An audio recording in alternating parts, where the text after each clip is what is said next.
വാഴ്ത്തുന്നില്ല.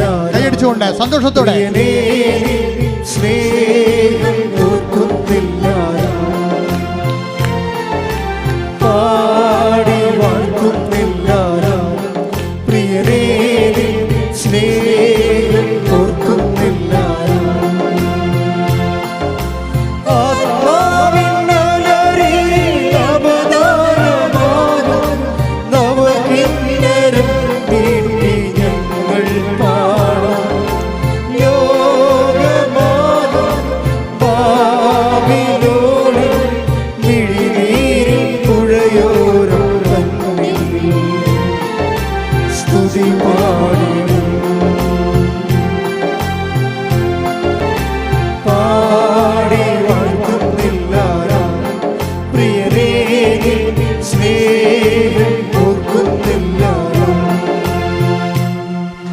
നിങ്ങൾക്ക് അറിയാം, നിങ്ങൾ ഉടമ്പടി ചെയ്യാൻ വേണ്ടി അൾത്താറിലേക്ക് വരുമ്പോൾ 2 പ്രതീകങ്ങളെ കാണാം. ഒന്ന് മിനോറ വിളക്കും, രണ്ടാമത്തത് വാഗ്ദാന പേടകവും. വാഗ്ദാന പേടകത്തിൻ്റെ മധ്യത്തിലൂടെ ആ 2 കെറൂബുകൾ മാലാഖമാരുടെ നടുക്കുള്ള സ്ഥലമാണ് ബൈബിളിലെ ശൂന്യമായ സ്ഥലം. അത് ദൈവത്തിൻ്റെ സ്ഥാനമെന്ന രീതിയിൽ കൃപയുടെ ആസന ഇരിപ്പിടം കൃപാസനം എന്ന് പറയും. എന്നിട്ട് പുറപ്പാടിൻ്റെ പുസ്തകം 25 ഞാൻ കൃപാസനത്തിൽ ഇരുന്നു കൊണ്ട് നിങ്ങളോട് സന്ദേശം നൽകും. ഇത് 89 ലഭിച്ച പ്രതീകങ്ങളാണ്. 89 അതിനുശേഷം ദൈവം ആ പ്രതീകങ്ങളുടെ കൂടെ പിന്നീട് ഉടമ്പടി കൂട്ടിച്ചേർത്ത് ഇപ്പോൾ ഒരു പൂർണ്ണരൂപമാക്കിയിരിക്കുകയാണ്. ഇതുകൊണ്ട് നിങ്ങൾക്ക് മനസ്സിലാക്കാം, ഇതിൻ്റെ ഓരോ കാര്യങ്ങളെയും കൃത്യമായി മനസ്സിലാക്കി ആണ് അതിൻ്റെ അകത്ത് നമ്മൾ ഇൻവെസ്റ്റ് ചെയ്യണമെന്നുണ്ടെങ്കിൽ ഉടമ്പടി നല്ല സ്കീമാണ്. പക്ഷേ മനുഷ്യരുടെ സ്വഭാവമായിട്ട് ഉടമ്പടി യോജിച്ച് പോകുന്നുണ്ടോ എന്ന് എനിക്കറിയത്തില്ല. മനുഷ്യരുടെ സ്വഭാവം അറിയാമല്ലോ, എല്ലാ ചിട്ടിയും കയറി എടുക്കും, എന്നിട്ട് 2 ഗഡുക്കൾ അടക്കും, എന്നിട്ട് ആ കാശം കൊണ്ട് തലയാൾ പോവും. അതാണല്ലോ മനുഷ്യരുടെ സ്വഭാവം. എല്ലാ ചിട്ടിയും കയറി പിടിക്കും. ആരെല്ലാം ചിട്ടി തുടങ്ങിയാലും ഒരു ആദ്യത്തെ ഗഡുക്കൾ കൊടുത്ത് ആ കാശും കിട്ടത്തില്ല, ചിട്ടി നമ്മൾ മുഴുവനാക്കുകയില്ല. ഇതാണ് മനുഷ്യരുടെ സ്വഭാവം. ഈ സ്വഭാവം കൊണ്ട് നിങ്ങൾ ഉടമ്പടിയിൽ വന്നു കഴിഞ്ഞാൽ അത് തന്നെ സംഭവിക്കും. എപ്പോഴും ഓർത്തേക്കണം. അപ്പോൾ ഈ കഴിഞ്ഞ ദിവസം ഒരു ഓഫീസർ എന്നെ വിളിച്ച്, എൻ്റെ കുറച്ച് റിലേറ്റീവ്സ് ഇന്ന് ഉടമ്പടി എടുക്കാൻ വരുന്നുണ്ട്, അച്ഛനെ അവർക്ക് കാണാൻ പറ്റുമോ എന്ന് ചോദിച്ചു. അപ്പോൾ ഓഫീസർ എന്നെ കുറച്ച് സഹായിച്ചിട്ടുള്ളതാണ്. ഞാൻ സാറേ, സാംസ്കാരികം വേറെ ആധ്യാത്മികം വേറെ. ഇവിടെ വരുമ്പോൾ നമ്മൾ തമ്മിലുള്ള ബന്ധങ്ങളൊന്നും ഇവിടെ ഇല്ല. ഇവിടെ വരുമ്പോൾ ഉടമ്പടി കൈപൊള്ളണ പരിപാടിയാണ് എന്നവർ ആദ്യം പറഞ്ഞ് മനസ്സിലാക്കണം. ആദ്യം അതിൻ്റെ അകത്ത് നമ്മൾ ആദ്യം എന്നിട്ട് ദൈവവും ചിന്തിക്കണത് നിങ്ങൾ ഇതിൽ സീരിയസ് ആണോ എന്നറിയാൻ വേണ്ടിയാണ്. കുറേ 0 അവേഴ്സ് ഉണ്ടാവും. 0 അവേഴ്സ് എന്ന് വെച്ച് കഴിഞ്ഞാൽ നോൺ റെസ്പോണ്ടിങ് ആയിട്ടുള്ള, നിങ്ങൾക്ക് ഭയങ്കര ഇപ്പം തന്നെ നടക്കുമെന്ന് പറഞ്ഞിട്ട് വരുന്ന കാര്യമാണ് ആയിരിക്കാം. പക്ഷേ ദൈവം നിങ്ങളുടെ ഈ പരവേശം കാണുമ്പോൾ തന്നെ ഒന്ന് ചവിട്ടിപ്പിടിക്കും. പക്ഷേ അവ ബുദ്ധിയുള്ളവരാണെങ്കിൽ ചവിട്ടിപ്പിടിക്കുമ്പോൾ തന്നെ ഒരുമാതിരിപ്പെട്ട ഈ ചുമ്മാ എടുത്ത് പരീക്ഷിക്കാൻ വന്ന ഉടമ്പടിയുടെ ഉപ്പ് നോക്കാൻ വന്ന ആൾക്കാർ അപ്പം തന്നെ വണ്ടി വിട്ട് പോയിക്കൊള്ളൂ. ദൈവം ഉദ്ദേശിക്കുന്നത് അതാണ്, ഞാനും ഉദ്ദേശിക്കുന്നത് അത് തന്നെ. എന്താ പ്രശ്നം വെച്ച് കഴിഞ്ഞാൽ ദൈവത്തിൻ്റെ സ്വഭാവം അറിയണമല്ലോ. ഞാനിങ്ങനെ എത്രയോ 4 വയസ്സ് മുതൽ കർത്താവിനെ കൂടെ നടക്കുന്നതാണ്. ഇപ്പോൾ ഏറെക്കുറെയൊക്കെ എനിക്ക് ദൈവത്തിൻ്റെ സ്വഭാവം ബൈബിളിൽ നിന്നും അറിയാൻ പറ്റും, ആയിരങ്ങളുടെ അനുഭവങ്ങളിൽ നിന്ന് അറിയാൻ പറ്റും, എൻ്റെ സ്വന്തം അനുഭവത്തിൽ നിന്ന് അറിയാൻ പറ്റും. ഇപ്പോൾ ഏറ്റവും വലിയ കാര്യം ദൈവത്തെ അറിയുക തന്നെയാണ്. അല്ല, നിങ്ങൾക്കൊരു ഇൻസിഡൻ്റ് ഉണ്ടായി, ഒരു ഈവൻസ് ഉണ്ടായി, അതിൻ്റെ വെളിച്ചത്തിൽ പെട്ടെന്ന് ദൈവത്തെ അറിയാമെന്ന് പറയുന്നത് നടക്കത്തില്ല. ഇതെന്ന് വെച്ച് കഴിഞ്ഞാൽ അതുകൊണ്ടാണ് ഈ ബൈബിള് വായിക്കണം, ബൈബിള് വ്യാഖ്യാനിച്ച് കേൾക്കണമെന്നൊക്കെ പറയണത്. ബൈബിള് വ്യാഖ്യാനിച്ച് കേൾക്കണത് എന്തിനാണ്? ബൈബിളിലൂടെയാണ് ദൈവം ചരിത്രത്തിലൂടെ ഇടപെട്ടിരിക്കുന്നത്. ദൈവം ഓരോ കാലത്ത് ചരിത്രത്തിലൂടെ ഇടപെട്ടിട്ടുണ്ട് ഓരോ വിഷയങ്ങൾക്കും. അങ്ങനെ ഇടപെട്ടപ്പോൾ ആ ദൈവത്തിൻ്റെ ഇടപെട്ടുന്ന രീതികൾ, ദൈവത്തിൻ്റെ പെരുമാറ്റ രീതികൾ ഇപ്പോൾ നമുക്ക് ഏറെക്കുറെ നമുക്ക് ഇന്ന വിഷയത്തിൽ ഇന്ന ഉത്തരവായിരിക്കും ദൈവത്തിൻ്റെ ഭാഗത്ത് വരണം നമുക്കറിയാൻ പറ്റും. അതിപ്പോൾ ഞാൻ തലക്കൈ വെച്ചിരിക്കുമ്പോൾ ചില ആൾക്കാരോട് അപ്പം തന്നെ മെസ്സേജ് പറഞ്ഞു വിടത്തില്ലേ? ഒക്കെയാണോ? ചിലരോട് പറയും സാക്ഷ്യം പറയാൻ വരണം, ചിലർക്ക് ഡേറ്റ് പറഞ്ഞു കൊടുക്കും, ചിലരോട് ഒന്നും മിണ്ടത്തില്ല. എന്താ കാര്യം? ഒന്നും മിണ്ടാത്തതിൻ്റെ കാരണം എനിക്ക് മെസ്സേജ് കിട്ടാത്തത് കൊണ്ടാണ്. അതേസമയം തന്നെ അപ്പോഴെന്താ വെച്ചാൽ അതുകൊണ്ട് നിങ്ങളുടെ കേസ് നോട്ട് ഓക്കെ ആയിട്ടല്ല, ശരിക്കും നിങ്ങളുടെ നിന്ന് കർത്താവ് കുറച്ചുകൂടി പ്രതീക്ഷിക്കുന്നുണ്ട്. ഞാൻ ഒന്നും മിണ്ടാതെ വിടുന്ന ആൾക്കാരാണ് ഏറ്റവും നല്ല ആൾക്കാർ. എൻ്റെ ഒരു അനുഭവത്തിൽ ഞാനൊന്നും മിണ്ടാതെ വിടുന്നത് വെച്ച് കഴിഞ്ഞാൽ അവരെക്കുറിച്ച് അവരുടെ ഇൻവെസ്റ്റ്മെൻറ്റിൽ ദൈവം തൃപ്തനാണ്, പ്രത്യേകിച്ച് മെസ്സേജൊന്നുമില്ല, ആ മരുന്ന് തന്നെ കഴിക്കാൻ പറയും. ആ മരുന്ന് തന്നെ കഴിക്കാൻ പറയും. അപ്പോൾ അതുകൊണ്ടാണ് മിണ്ടാ പോണത്. ചിലരോട് പറയും നിനക്ക് ഇപ്പോൾ ഞാനൊരു ഇൻസെൻറ്റീവ് തന്നില്ലെങ്കിൽ നീ ഇതിനാലെ ഉടമ്പടി ഉഴപ്പിപ്പോവും. പക്ഷേ നിൻ്റെ പഴയകാല ചരിത്രമൊക്കെ നോക്കുമ്പോൾ ഫയൽ കുഴപ്പമില്ലാത്തതാണ്. നിൻ്റെ പ്രത്യേക സാഹചര്യത്തിൽ കുറച്ച് ഫ്ലക്ച്വേഷൻസൊക്കെ ഉണ്ടായിട്ടുണ്ടെങ്കിലും അതുകൊണ്ട് ഈ വിഷയത്തിൽ ഞാൻ ഹെൽപ്പ് ചെയ്യാവുന്ന കാര്യം ദൈവം ആദ്യമേ തന്നെ ഒരു പ്രൊവിഷൻ വെച്ചിട്ടുണ്ട്. എന്താ പ്രൊവിഷൻ? ഉടമ്പടിയുടെ പ്രൊവിഷൻ എന്ന് പറഞ്ഞാൽ ഭയങ്കര സൂപ്പറാണേ. എന്നുവെച്ചാൽ നമുക്ക് 0 മെറിറ്റ്സിൽ ഇതിനകത്ത് ഇൻവെസ്റ്റ് ചെയ്യാൻ പറ്റുമെന്നുള്ളതാണ്. ഇപ്പം നമുക്ക് ഒരു ദൈവതിരുസന്നിധിയിൽ യാതൊരു ക്രെഡിറ്റുമില്ല. എന്നുവെച്ചാൽ നമുക്കൊരു കഴിവില്ല. ദൈവതിരുസന്നിധിയിൽ നമുക്കൊരു ക്ലെയിം പറയാൻ വേണ്ടി, ഒരു അവകാശം പറയാൻ വേണ്ടി നമ്മുടെ കയ്യിൽ ഒന്നുമില്ല. കുറച്ച് പാപങ്ങളല്ലെന്നും അല്ലാതെ ഒന്നുമില്ല. പക്ഷെ പാപങ്ങൾ ആണ് ഉള്ളെങ്കിലും അത് ബുദ്ധിയുള്ള ആൾക്കാർക്ക് പാപങ്ങൾ ഒരു ക്ലെയിമായിട്ട് വരുന്നുണ്ട്. ബുദ്ധി വേണം. നിങ്ങൾക്ക് വേറെ ഒന്നും ക്ലെയിമില്ല, പാപങ്ങളെ ഉള്ളെങ്കിൽ നിങ്ങൾക്ക് ബുദ്ധി ഉണ്ടെങ്കിൽ അതൊരു ക്ലെയിമായിട്ട് അവകാശമായിട്ട് വരും. എന്താ കാര്യം? ബുദ്ധി ഉണ്ടെങ്കിൽ പശ്ചാത്തപിക്കാൻ പറ്റും. ബുദ്ധി ഇല്ലാത്തവർ ഒരിക്കലും പശ്ചാത്തപിക്കത്തില്ല. അത് തന്നെ ചെയ്തുകൊണ്ടിരിക്കും. അടി പാഴ്സൽ വാങ്ങിച്ചുകൊണ്ട് പോവുകയും ചെയ്യും. ബുദ്ധിയുള്ളവർ മനസ്സിലാകും ദൈവത്തിൻ്റെ അടുത്താണ് വന്നിരിക്കുന്നത്, നമ്മുടെ കയ്യിലൊന്നുമില്ല, ഉള്ളത് ഈ പാപങ്ങൾ മാത്രമാണെന്ന് പറഞ്ഞു കഴിഞ്ഞാൽ പരിശുദ്ധാത്മാവ് വിവേചനം കൊടുത്തിട്ട് അവനോട് പറയും നീ ഈ പാപം വെച്ചുകൊണ്ട് നിന്നെ രക്ഷപ്പെടാൻ സാധ്യതയുണ്ടെന്ന് പറയും. നിൻ്റെ ഈ പാപ കൂമ്പാരം വെച്ചുകൊണ്ട് തന്നെ രക്ഷപ്പെടാൻ സാധ്യതയുണ്ട്. എന്താ കാര്യം? ഇതിൽ പാപത്തിൻ്റെ പ്രൊവിഷനുണ്ടെന്ന് പറയും. അത് പരിശുദ്ധാത്മാവ് പറഞ്ഞുതരാം. അപ്പോൾ പശ്ചാത്താപം എന്ന് പറയും ഇപ്പം ഈ പാപത്തെക്കുറിച്ചൊന്നും മോങ്ങിക്കളിക്കണമല്ലേ? അത്ര മോങ്ങൽ കുറേ കണ്ടിട്ടുള്ളതാണ് ദൈവം. അതൊന്നും വിലപ്പോകത്തില്ല. മോങ്ങലെന്ന് പറയുമ്പോൾ ഒരു 1.5 മോങ്ങലായിരിക്കണം. എന്താ കാര്യം? ഈ ചാപ്റ്റർ നീ ക്ലോസ് ചെയ്തിരിക്കണമെന്ന് പറയണം. ഈ പാപത്തിൻ്റെ ചാപ്റ്റർ ഞാൻ നിന്നെ അറിഞ്ഞ് നിൻ്റെ കൂടെ ജീവിക്കാൻ വേണ്ടി ഞാനിത് ക്ലോസ് ചെയ്യണമെന്ന് പറയണം. അക്കൗണ്ട് ക്ലോസ് ചെയ്യണമെന്ന് പറഞ്ഞ് അത് സത്യസന്ധമാണെങ്കിൽ ഇന്ന് ഇവിടെ വെച്ച് കർത്താവ് നിന്നെ ബ്ലെസ് ചെയ്യും. കാര്യം എന്ന് കഴിഞ്ഞാൽ നീ പാപത്തിൻ്റെ അക്കൗണ്ട് ക്ലോസ് ചെയ്യും എന്നുള്ളത് ദൈവത്തിന് അറിയാം. അതാണ് വിഷയം. അല്ല നാളെ സംഭവിക്കാൻ പോണതല്ല. നാളെ സംഭവിക്കാൻ പോണ ഇന്നെന്ന പോലെ ദൈവത്തിന് അറിയാം. അപ്പം നീ പാപം വെച്ചാണ് ഇതിൻ്റെ അകത്ത് ഇൻവെസ്റ്റ്മെൻറ്റ് ഒരു നിക്ഷേപം ഇറക്കണമെന്ന് വിചാരിച്ചോ? അതിൽ നീ എന്താ പറയാനുള്ളത്? കർത്താവ് പറഞ്ഞിട്ടുള്ള കാര്യങ്ങൾ എന്താണ്?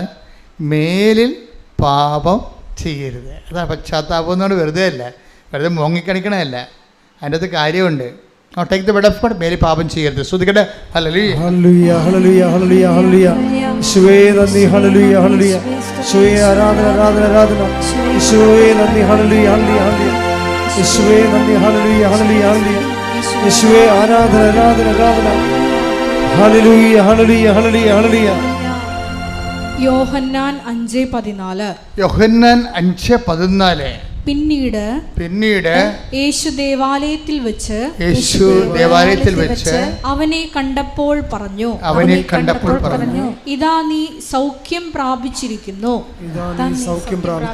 കൂടുതൽ മോശമായതൊന്നും സംഭവിക്കാതിരിക്കാൻ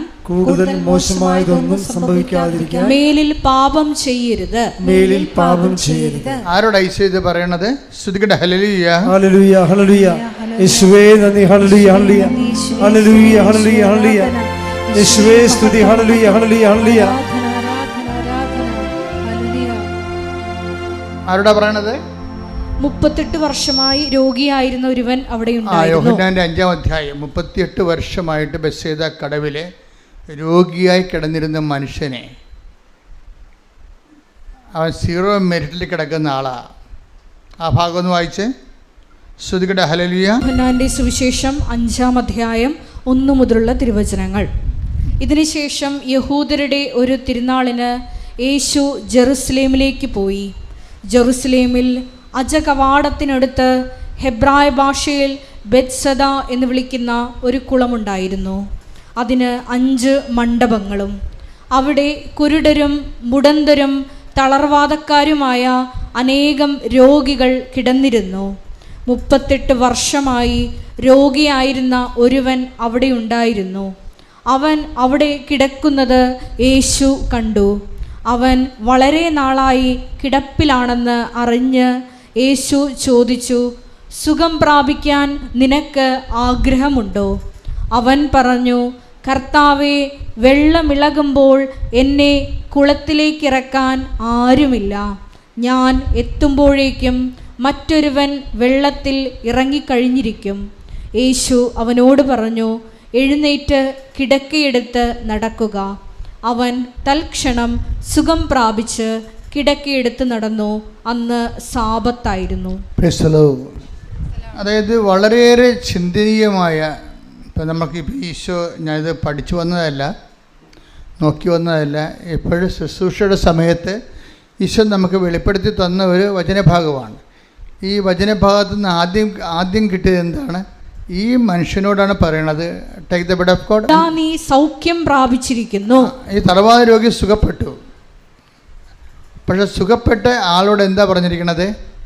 മേലിൽ പാപം ചെയ്യരുത്. അപ്പം അതിൽ നമുക്ക് എന്ത് മനസ്സിലാകും? 38 വർഷമായിട്ട് ഇവൻ തളർന്നു കിടന്നതിൻ്റെ കാരണം പാപമായിരുന്നു എന്നുള്ളതല്ലേ എൻ്റെ സൂചന? അതല്ലേ പിടിയില്ലേ? ഈ വാദം പിടിച്ച് കിടക്കാനുള്ള പ്രധാനപ്പെട്ട കാര്യം, ഗതി പിടിക്കാതെ ഇങ്ങനെ കിടന്നതിൻ്റെ കാരണം എന്താണ്? ദൈവത്തിന് ഇടപെടാൻ പറ്റാത്തൊരു സാഹചര്യമാണ്. പക്ഷേ ദൈവത്തിന് ഇടപെടാൻ പറ്റാത്തൊരു സാഹചര്യമാണ്, പാപാവസ്ഥയാണ് ഈ ജീവിതത്തിലുള്ളത്. ചിലപ്പോൾ നിലപാടാകാം, ചിലപ്പോൾ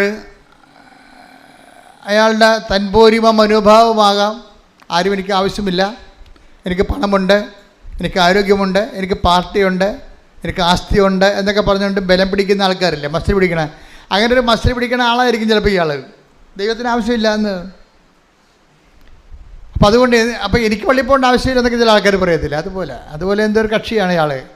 അപ്പോൾ അതുകൊണ്ട് എന്നാ പറ്റിയെന്ന് വെച്ച് കഴിഞ്ഞാൽ, ഇയാൾ വന്നപ്പോൾ ഇയാളുടെ കുറേ പാപങ്ങളും കുറേ തളർച്ചയുമൊക്കെ ആയിട്ട് അങ്ങനെ കിടപ്പാണ്.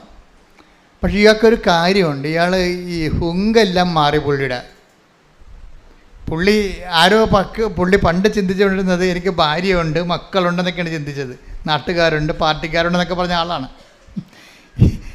ഇയാൾ. പണ്ടിങ്ങനെ അല്ലായിരുന്നു, ഇപ്പോഴാണ് ഇയാളിങ്ങനെ 20 പരുവപ്പെട്ടത്. ഇയാൾ പണ്ടിങ്ങനെയല്ല, ഇയാൾക്ക് പലരും ഉണ്ട്. ഇയാളുണ്ട്, മക്കളുണ്ട്, ഭാര്യയുണ്ട്, വസ്തുവുണ്ട്, സ്വർണ്ണമുണ്ട്, ആസ്തിയുണ്ട്, അതുപോലെ പാർട്ടിയുണ്ട്, പിന്നെ പോലീസിലൊക്കെ നിലപാടുണ്ട്, പിടിപാടുണ്ട്, ഗവൺമെൻറ് പിടിപാടുണ്ടോയെന്ന് അങ്ങനെയൊക്കെ പറഞ്ഞൊരു മനുഷ്യനാണ് ഇയാൾ. പക്ഷേ ഇയാൾക്ക് ഇപ്പോഴെന്താ പറ്റിയിരിക്കണത്? ഇപ്പം കരിയുമ്പോൾ വരകാൻ, ചില പറയാം എന്താണോ കരിയുമ്പോൾ വരകാൻ, പഴഞ്ചൊല്ലൊക്കെ മറന്നുപോയാ ആൾക്കാരൊക്കെ പറയും, നാട്ടുകാരെ, കരിയുമ്പോൾ വരകാൻ കയ്യിൽ മാത്രമേ ഉണ്ടാകും. നീ കേട്ടിട്ടില്ലല്ലേ? കയ്യിൽ കണ്ടിട്ടുണ്ടോ? ഭാഗ്യം. അപ്പോൾ എന്താ പ്രശ്നം? ഞാൻ കരിയുമ്പോൾ വരകാൻ ശരിക്കും ഞാൻ കയ്യിലും കാണത്തില്ല. ചിലപ്പോൾ കയ്യിലും കരിഞ്ഞു പോകും. കർത്താവ് മാത്രമേ ഉണ്ടാകത്തുള്ളൂ. ഇതാദ്യമേ അംഗീകരിച്ച പ്രശ്നമില്ല പക്ഷേ ഇയാൾ ഇപ്പോഴാണ് അംഗീകരിക്കുന്നത് നിലപാടിൻ്റെ കണ്ട. അപ്പോൾ എന്താ പറയുന്നത്? വെള്ളം ഇളകുമ്പോൾ, ബെത്സേദ കുളമാണ്. എല്ലാ കാലങ്ങളിലും ഈ കുളത്തിൽ റാഫേൽ മാലാഖി ഇറങ്ങി വെള്ളം കിളക്കണ ഒരു ദിവസമുണ്ട്. അന്ന് ആദ്യം ചാടി വീഴുന്നവനും അല്ലെങ്കിൽ പിടിച്ചുകൊണ്ടുവന്ന് ആരെങ്കിലും ആദ്യം ആ വെള്ളത്തിൽ ഇറക്കുമ്പോൾ അവർ സുഖപ്പെടും. അപ്പം അതാണ് അനുഭവം ജനങ്ങൾ. അതുകൊണ്ട് ഈ കുളക്കരെ വന്ന് കിടക്കുകയാണ്. എപ്പോഴെങ്കിലും ആയിട്ട് ദൈവത്തിൻ്റെ ദൂതം വന്ന് വെള്ളം ഇളക്കുമ്പോൾ, പക്ഷേ വെള്ളം ഇളക്കുമ്പോൾ ഇയാളെ പിടിച്ച് തറവാദമല്ലേ, വേറെ വല്ല മുടന്തും കണ്ണ് കാണാൻ പാടാത്ത അവസ്ഥയല്ല. ചെവി കേൾക്കാൻ പറ്റാത്ത അവസ്ഥയുമല്ല. ഇയാൾക്ക് തറവാതമാണ്. അപ്പോൾ തറവാതം പിടിച്ച ആൾക്കാർ വെള്ളകിയാലും ആ വെള്ളത്തിലേക്ക് ഇറക്കണം. നമ്മുടെ രീതിയിലുള്ള കുളമല്ലത്. കാര്യം ഞാൻ ഈ ബസ് ചെയ്ത കുളത്തിൽ പോയതാണ്, കണ്ടതാണ്. ഇപ്പോൾ എന്ത് സംഭവിച്ചു കഴിഞ്ഞാൽ അത് ഈ കൃപാസനത്തിൻ്റെ ഇത്രയും തന്നെ വീതി നീളമുണ്ട്. നിങ്ങൾ ഇത്രയും ഇരിക്കുന്ന വീതി നീളമുണ്ട്, ചതുരമുണ്ട്. ഒരു 8 അടിയോളം ചെങ്കല്ല് അറുത്ത് വെച്ചിരിക്കുന്നതാണ്. ഇപ്പോൾ അവിടെ വെള്ളമില്ല. അത് ജെറുസലേമൊക്കെ ആയിട്ടും ജോർദാൻ നദിയൊക്കെ ആയിട്ടും അടിയിൽ ടണലിലൂടെ പണ്ട് ബന്ധം ഉണ്ടായിരുന്ന ഒരു ഇതാണ്. ഇപ്പോൾ അവിടെ ഒന്നുമില്ല, ഇപ്പോൾ ഉണങ്ങിക്കിടക്കുകയാണ്. പക്ഷേ ഈ കുളത്തിലേക്കാണ് ഈ മനുഷ്യനെ ഇറക്കണമെന്ന് വെച്ച് കഴിഞ്ഞാൽ സമ്പടി ആരെങ്കിലും ഒരാൾ വേണം. നമുക്കാണെങ്കിൽ നമ്മുടെ കുളങ്ങളൊക്കെ ഇങ്ങനെയല്ലേ കിടക്കുക, ചരിഞ്ഞ് കിടക്കാൻ വേണ്ടി തീട്ടി വരാം. തീട്ടിയാലൊന്നും പറ്റത്തില്ല ഇവിടെ. ആരെങ്കിലും ഹെൽപ്പ് ചെയ്യണം, അല്ലെങ്കിൽ മുഞ്ഞുകുത്ത് അഴ വീഴും. ആ രീതിയിലാണ് കിടക്കുന്നത്. അപ്പം ഇങ്ങനെ ഒരു അവസ്ഥയിൽ ഇയാളെ പണ്ട് ആരോ ഉണ്ടായിരുന്നു. ഇപ്പോഴ് ഈ വെള്ളം ഇളകും, ഇപ്പോഴ് കുളത്തിൽ ഇറക്കാൻ പറ്റും, സുഖപ്പെടും. അങ്ങനെ പല പ്രാവശ്യം ട്രൈ കഴിഞ്ഞതാണ്. അവസാനം അവരും അടുത്തിട്ടിട്ടും പോയി. വൈഫ് പോയി. ബൈബിളിൽ ആദ്യം ഡൈവേഴ്സായ ഒരു മനുഷ്യനെ, പ്രയാസങ്ങൾ വന്ന ഭർത്താവ് ഇട്ടും പോയ ആദ്യത്തെ ആളാണിത്. ഞാൻ ഈ പ്രയാസങ്ങൾ വരുമ്പോൾ ഭർത്താവ് ഇട്ടും പോണ ഒത്തിരി സ്ത്രീകളെ കണ്ടിട്ടുണ്ട്. ഇവിടെ വരും, ഇടയ്ക്ക് ആൾക്കാർ വരും. ഇപ്പം ഞാനിങ്ങനെ കുത്തി ചോദിക്കും, നിങ്ങളാണോ പോയത്, അയാളാണോ പോയതെന്നൊക്കെ ചോദിക്കും. എനിക്ക് തലയൊക്കെ വെക്കുമ്പോൾ സംശയം തോന്നും. ഇവർ ഭയങ്കര മോങ്ങി വല്ലാത്ത സെൻറ്റിമെൻ്റ് അടിച്ചായിരിക്കും എന്നോട് പറയണത്. പക്ഷേ തലയൊക്കെ വെക്കുമ്പോൾ എനിക്ക് കള്ളനും വെള്ളിയും പിടി കിട്ടും. ഇവരാണ് ഇൻഡാസെന്ന് എനിക്കറിയാൻ പറ്റും. അപ്പം ഞാൻ ചോദിക്കും, നിങ്ങളല്ലേ ആദ്യം പോയത്, എന്നിട്ട് ഇപ്പം എന്തിനാണ് ഒരുമിക്കണമെന്ന് പറഞ്ഞ് മോങ്ങണത്? ഇപ്പം ഇവർ കാര്യം അതായത് ഇവർ പണ്ട് ഇതുപോലെ ദാഠ്യം പിടിച്ച് പോയ ആളാണ്. പലരെയും കണ്ടാണ് പോയത്. അപ്പനും അമ്മയും ഉണ്ടായിരുന്നു പോണ കാലത്ത്. അപ്പോൾ നീ ഇങ്ങോട്ട് പോയി, അമ്മ ഉണ്ടല്ല, അമ്മയെ സംബന്ധിച്ചിടത്തോളം മരുമകളുടെ ശല്യത്തിൽ നിന്ന് ഒഴിവാക്കാൻ വേണ്ടി നിങ്ങളെ കൊണ്ടൊന്ന് അടവെക്കും. മരുമകൾ വല്ല വീട്ടിൽ ജിന്നാണെങ്കിൽ അവരെ ഒന്ന് ഒതുക്കി നിർത്താൻ വേണ്ടി മകളെ പിടിച്ച് ഡൈവേഴ്സാക്കി വീട്ടിൽ നിർത്തും അമ്മമാർ. ചില അമ്മമാരുണ്ട്. അപ്പോൾ അതുകൊണ്ട് അത് അവരുടെ വർത്തമാനം കേട്ടിടയ്ക്ക് ഇവർ ചാടി ഭർത്താവിനും തേച്ചിട്ടും പോരണത്. പോന്നു കഴിയുമ്പോൾ കുറച്ച് കഴിയുമ്പോൾ ഇതൊക്കെ ചത്തുപോകില്ല.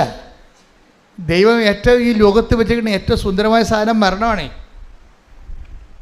ഞാൻ വളരെ മരണത്തെക്കുറിച്ച് ചിന്തിച്ച് ആസ്വദിക്കുന്ന ഒരാളാണ് ഞാൻ. എന്നുവെച്ചാൽ ഈ ഭൂമിയിലുള്ള എല്ലാവിധ വിഷയങ്ങൾക്കും പരിഹാരം എന്ന് പറയണത്, അന്തിമ പരിഹാരം എന്താണ്? മരണമാണ്. മരണം ഒരു ക്രിസ്ത്യൻ, ഒരു കർത്താവിൽ ഈശോയിൽ, ക്രിസ്ത്യൻ എന്നല്ല മതപരമായിട്ട് പറയുകയല്ല, ഈശോയിൽ വിശ്വസിക്കുന്ന എന്തുമാത്രം അക്രൈസ്തവരുണ്ട്. ഇപ്പോൾ ഒരു ഈശോയെ വിശ്വസിക്കുന്ന ഒരു മനുഷ്യനെ സംബന്ധിച്ചിടത്തോളം മരണം എല്ലാത്തിൻ്റെ ഒരു തുടക്കമാണ്, എല്ലാത്തിൻ്റെ ഒരു പരിഹാരമാണ്, എല്ലാത്തിൻ്റെ ഒരു റിട്ടാലിയേഷനാണ്. നമുക്ക് നഷ്ടപ്പെട്ടതെല്ലാം തിരികെ ലഭിക്കുന്നത്. നമ്മൾ ഈ ഒരാളെ വെച്ചാണ് ജീവിച്ചിരിക്കുന്നത്. ഒരാളിൻ്റെ വാക്കും പ്രതിയാണ് ജീവിച്ചിരിക്കുന്നത്. ഈ ഒരാളുടെ വാക്കും പ്രതിയാണ് ക്ഷമിച്ചു കൊടുത്തിരിക്കുന്നത്. ഇയാളിൻ്റെ വാക്കിനെ ഓർത്തിട്ടാണ് നമ്മൾ കോംപ്രമൈസ് ചെയ്തിരിക്കുന്നത്. എല്ലാം യേശുക്രിസ്തുവിൻ്റെ നാമത്തിൽ. അപ്പോൾ അതുകൊണ്ടാണ് ബൈബിൾ പറയണത്, ഇതാ ഞാൻ വരുന്നു, എൻ്റെ സമ്മാനവും കൊണ്ട് വരുന്നു എന്ന്. Take the word of God. വെളിപ്പാടിന്റെ പുസ്തകം 22:12. ഇതാ ഞാൻ വേഗം വരുന്നു. എന്നിട്ട് പറഞ്ഞ ഇതാ ഞാൻ വേഗം വരുന്നു. എൻ്റെ സമ്മാനവും ഞാൻ കൊണ്ടുവരുന്നുണ്ട്. ഓരോരുത്തർക്കും സ്വന്തം പ്രവൃത്തികൾക്കനുസൃതം പ്രതിഫലം നൽകാനാണ് ഞാൻ വരുന്നത്. അപ്പോൾ ഇതിൻ്റെ വിഷയം എന്ന് പറയുന്നത്, നമ്മൾ ഈ ലോകത്ത് ജീവിക്കുമ്പോൾ പലപ്പോഴും പല കാര്യങ്ങൾക്കും നമ്മൾ പ്രക്ഷുബ്ധരാണ്. എന്താണ്?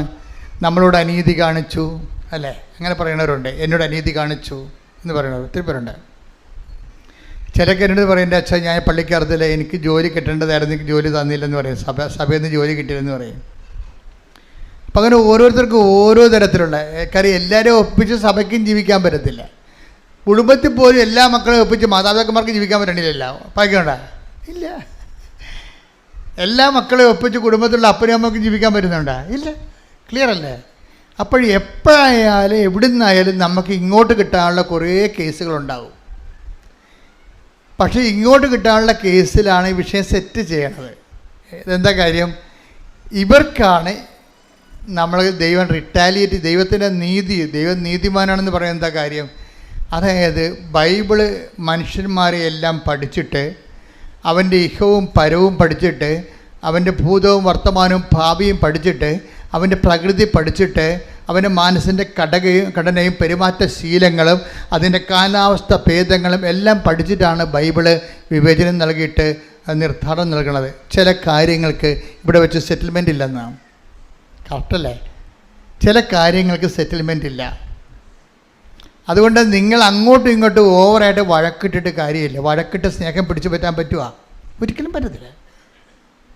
നിങ്ങൾ ഓരോരോ കാര്യം നിങ്ങളിപ്പോൾ ഭർത്താവിനോട് പറയും, അല്ലെങ്കിൽ ഭാര്യയോട് പറയും, ഏട്ടോ മനുഷ്യ, നിങ്ങൾ പഴയതൊക്കെ മറന്നു പോയല്ലേ, നിങ്ങൾ ഇന്ന അവസ്ഥ കിടന്നപ്പോൾ ഞാനേ ഉണ്ടായിരുന്നുള്ളൂ, ഈ നാട്ടുകാർ പറയുന്ന ആൾക്കാർ കേമന്മാരും ഇല്ലായിരുന്നു, അതൊക്കെ പറയും. ഒരു കാര്യമില്ല, മിണ്ടാതിരിക്കണം നല്ലത്. ഇത് കണ്ടുപിടിച്ചാൽ മതി. അവളുടെ അമ്മ എല്ലാം ഹൃദയത്തിൽ സംഗ്രഹിച്ചു. എന്താണ്? സമ്മാനത്തെക്കുറിച്ച് ബോധമുണ്ട്. ശ്രദ്ധിക്കടാ. ഹല്ലേലൂയ, ഹല്ലേലൂയ, ഹല്ലേലൂയ, ഹല്ലേലൂയ, യേശുവേ നന്ദി. ഹല്ലേലൂയ, ഹല്ലേലൂയ, ഹല്ലേലൂയ, യേശുവേ ആരാധന, ആരാധന, ആരാധന, യേശുവേ നന്ദി. മഹത്വം, മഹത്വം, മഹത്വം. ഈശോയുടെ അമ്മ ഈ വിഷയത്തെക്കുറിച്ച് നല്ല ജ്ഞാനമുണ്ട്. അതുകൊണ്ടാണ് പല വിഷയങ്ങൾക്കും ഈശോയുമായിട്ടുള്ള ഇഷ്യൂസും ഉണ്ടാകുമ്പോഴും അമ്മ എന്തു ചെയ്യും? ഹൃദയത്തിൽ സംഗ്രഹിച്ച് കളയും. എന്ന് വെച്ച് കഴിഞ്ഞാൽ അതിനെക്കുറിച്ച് ഇഷ്യൂ ഡെവലപ്പ് ചെയ്തെടുക്കത്തില്ല. എന്താ കാര്യം? ഇതിനെല്ലാം അപ്പായുടെ പേരിൽ അന്ന് പറഞ്ഞതാണ്. എന്താ പറഞ്ഞത്? ഇതാ കർത്താവിൻ്റെ ദാസി എന്ന് പറഞ്ഞു. അതിന് തെരുവാർത്താവനായിപ്പോയി. ഇതാ കർത്താവിൻ്റെ ദാസി, നിൻ്റെ വചനം പോലെ എന്നിൽ നിറവേറട്ടെ. അത് തന്നെയാണ് ഉടമ്പടി. അതിന്നാണ് ഉടമ്പടി വരണത്. അവൻ പറയണത് പോലെ ചെയ്യുക എന്ന് പറയണതും നിൻ്റെ വചനം പോലെ നിറവേറട്ടെ. അതുകൊണ്ടാണ് നമ്മളിതിനെ മരിയൻ ഉടമ്പടി എന്ന് വിളിക്കണത്. എന്താണ്? അമ്മയുടെ നിലപാട്, വിഷയങ്ങളോട് ഒരു മരിയൻ നേച്ചറ്, മരിയൻ പെരുമാറ്റ ശൈലി, ഒരു ജീവിത സമീപനമായി സ്വീകരിക്കുന്നവരാണ് ഉടമ്പടി എടുക്കുന്നവർ. കുറേ വിഷയങ്ങളുണ്ടാകും നമ്മുടെ ജീവിതത്തിൽ. പല വിഷയങ്ങൾക്ക് ഉത്തരം ചിലതിന് കാത്തിരിക്കേണ്ടി വരും. നമ്മൾ കർത്താവ് കാത്തിരിക്കുക എന്ന വാക്ക് ഒത്തിരി പ്രാവശ്യം ഉപയോഗിച്ചതാണ്. ചില വിഷയങ്ങൾക്ക് കാത്തിരിക്കേണ്ടി വരും. അതുകൊണ്ട് ധൃതി ഉണ്ടാകരുത്. ദൈവവുമായിട്ടുള്ള റിലേഷൻസിൽ എപ്പോഴും ധൃതി കുറഞ്ഞിരിക്കണം. ധൃതി, പരവേശം, കമ്പാരിസൺ, ഇതെല്ലാം ഉടമ്പടിയിൽ നമ്മൾ ഡിസ്കസ് ചെയ്യുന്ന വിഷയങ്ങളാണ്. മറ്റുള്ളവരുടെ പാത്രത്തിട്ട് നോക്കി അവർക്കത് കിട്ടി, ഇത് കിട്ടി, ഞാൻ ദൈവത്തോട് വർഷങ്ങളായിട്ട് നടക്കുന്നതാണ്, എന്നിട്ട് എനിക്കൊന്നും കിട്ടിയില്ല, ഞാൻ അവിടെ മുമ്പ് ചെറുതായി, കൊച്ചായി. ഇതിനൊക്കെ ദൈവം അഹങ്കാരികളെന്ന് പറയും. അഹങ്കാരി അത് ദൈവമായിട്ട് ഇടപെടുമ്പോൾ എപ്പോഴും ഇത് കമ്പാരിസൺ കുറക്കണം. ഒരിക്കലും ഒരു വ്യക്തിയുമായിട്ടും അത് കുറക്കണമെന്ന് ഞാൻ പറഞ്ഞാൽ നിങ്ങൾക്ക് കുറക്കാൻ പറ്റത്തില്ല. കാര്യം നിങ്ങളുടെ അസ്ഥിക്ക് പിടിച്ചിരിക്കുന്ന സാധനമാണ് അഹങ്കാരം എന്നുള്ളത്. ഞാൻ ഒത്തിരി അഹങ്കാരിയെ ട്രീറ്റ് ചെയ്തിട്ടുണ്ട്, പക്ഷെ പരാജയപ്പെട്ടിട്ടുണ്ട്. ദൈവം എന്നെങ്കിലും അവർക്കൊരു അഭിഷേകം കൊടുക്കണവരെ അവർ അഹങ്കാരത്തെ തുടരുന്ന ഞാൻ കണ്ടിട്ടുണ്ട്. ദൈവം ആന്തരിക ബോധ്യമാണ്. എളിമയെന്ന് പറയണത് ഒരു ready to eat instant breakfast പോലെ നമുക്ക് കിട്ടുന്ന സംഭവമല്ല. പരിശുദ്ധാത്മാവ് നിറയുമ്പോൾ ഒരു വ്യക്തിയുടെ ആന്തരിക മേഖലകളെ ദൈവം ഏറ്റെടുക്കും. അപ്പോഴാണ് പഴയതെല്ലാം കടന്നു പോണതും പുതിയത് വരണതും പുതിയ മനുഷ്യനാകണതും.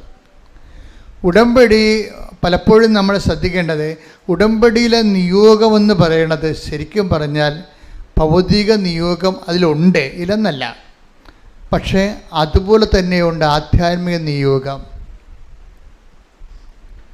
സമ്പൂർണ്ണ ഉടമ്പടിയുടെ ഒരു പ്രയോക്താവാകണമെങ്കിൽ ഇപ്പോൾ ആധ്യാത്മിക നിയോഗം കൂടി.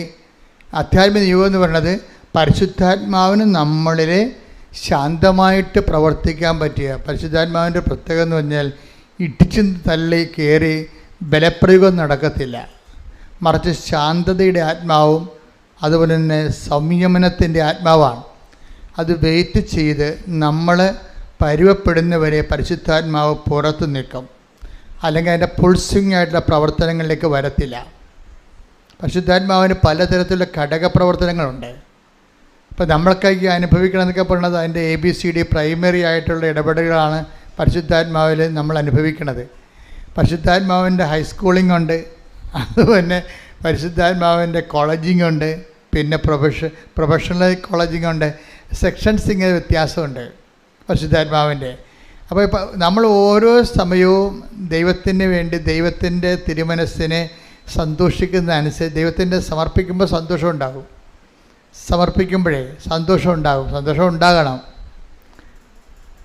കാര്യം സമർപ്പിപ്പോൾ ഒരു കുഞ്ഞിനെ നിങ്ങളുടെ ഒരു കുഞ്ഞിനെ ഇപ്പോൾ നിങ്ങൾ ഗർഭിണിയാണ്, കുഞ്ഞിന് ഹൃദയത്തിന് ഹോളുണ്ടെന്ന് ഡോക്ടർ പറയുന്നു, ഓട്ടിസം ഉണ്ടെന്ന് ഡോക്ടർ പറയുന്നു. അപ്പോൾ ഒന്നേ ടെർമിനേറ്റ് ചെയ്ത് കളയണമെന്ന് നിങ്ങൾ പറയും, ഡോക്ടർ പറയും ചിലപ്പോൾ. അപ്പോൾ നിങ്ങൾ വന്ന് എന്നോട് ചോദിക്കും ടെർമിനേറ്റ് ചെയ്യണോ വേണ്ടിയെന്ന്. അപ്പോൾ കർത്താവ് എനിക്ക് തന്നൊരു മെസ്സേജ് അനുസരിച്ച് ഞാൻ നിങ്ങളോട് സംസാരിക്കും.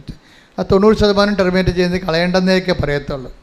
അപ്പോൾ റിസ്ക് എല്ലാം ആടുക എൻ്റെതും നിങ്ങളുടേതും ആകും. കാര്യം എന്നിലൂടെയാണല്ലോ കർത്താവ് അത് പറഞ്ഞിരിക്കുന്നത്. നിങ്ങൾക്കും ആ റിസ്ക് ഉണ്ടാകും. അപ്പോൾ ഞാൻ ചോദിക്കും, ഈ റിസ്ക് എടുക്കാൻ നിങ്ങൾ തയ്യാറാണോ? കാര്യം എന്താണ്, ഇവരുടെ വയറ്റിലെ കുഞ്ഞ് ഓട്ടിസത്തിൻ്റെ കുഞ്ഞാണെന്ന് ഡോക്ടർ മെഡിക്കൽ സയൻസ് പറയുകയാണ്. അപ്പം മെഡിക്കൽ സയൻസാണ് അന്തിമ വാക്കെന്ന് ധരിക്കുന്നവർക്ക് ആ മെഡിക്കൽ സയൻസിൻ്റെ ആയിട്ടുള്ള ഫലങ്ങളാണ് ഉള്ളത്. മെഡിക്കൽ സയൻസ് അല്ല അന്തിമ വാക്ക്, കർത്താവിൻ്റെ വചനമാണ് അന്തിമ വാക്കെന്ന് പറഞ്ഞിരിക്കുന്നവർക്ക് കർത്താവിൻ്റെ വചനത്തിൻ്റെ ഫലമാണുള്ളത്. അതാണ് ബൈബിളിൻ്റെ ഒരു രീതി. അതാണ് പ്രവാചകനെന്ന് വിളിക്കുന്നവർക്ക് പ്രവാചകൻ്റെ പ്രതിഫലം. ശ്രുതികൾ ഹല്ലേലൂയ ഹല്ലേലൂയ ഹല്ലേലൂയ ഹല്ലേലൂയ യേശുവേ നന്ദി hallelujah hallelujah hallelujah hallelujah hallelujah യേശുവേ സ്തുതി ഹല്ലേലൂയ. വാവാ സ്നേഹരാജാവേ എന്നെന്നും എന്നുള്ളിൽ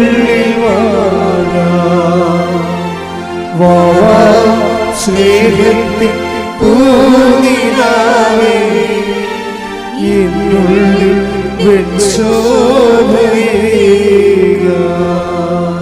മത്തായി 10:41. മത്തായിയുടെ സുവിശേഷം 10:41 വാക്യം. പ്രവാചകനായി സ്വീകരിക്കുന്നവന്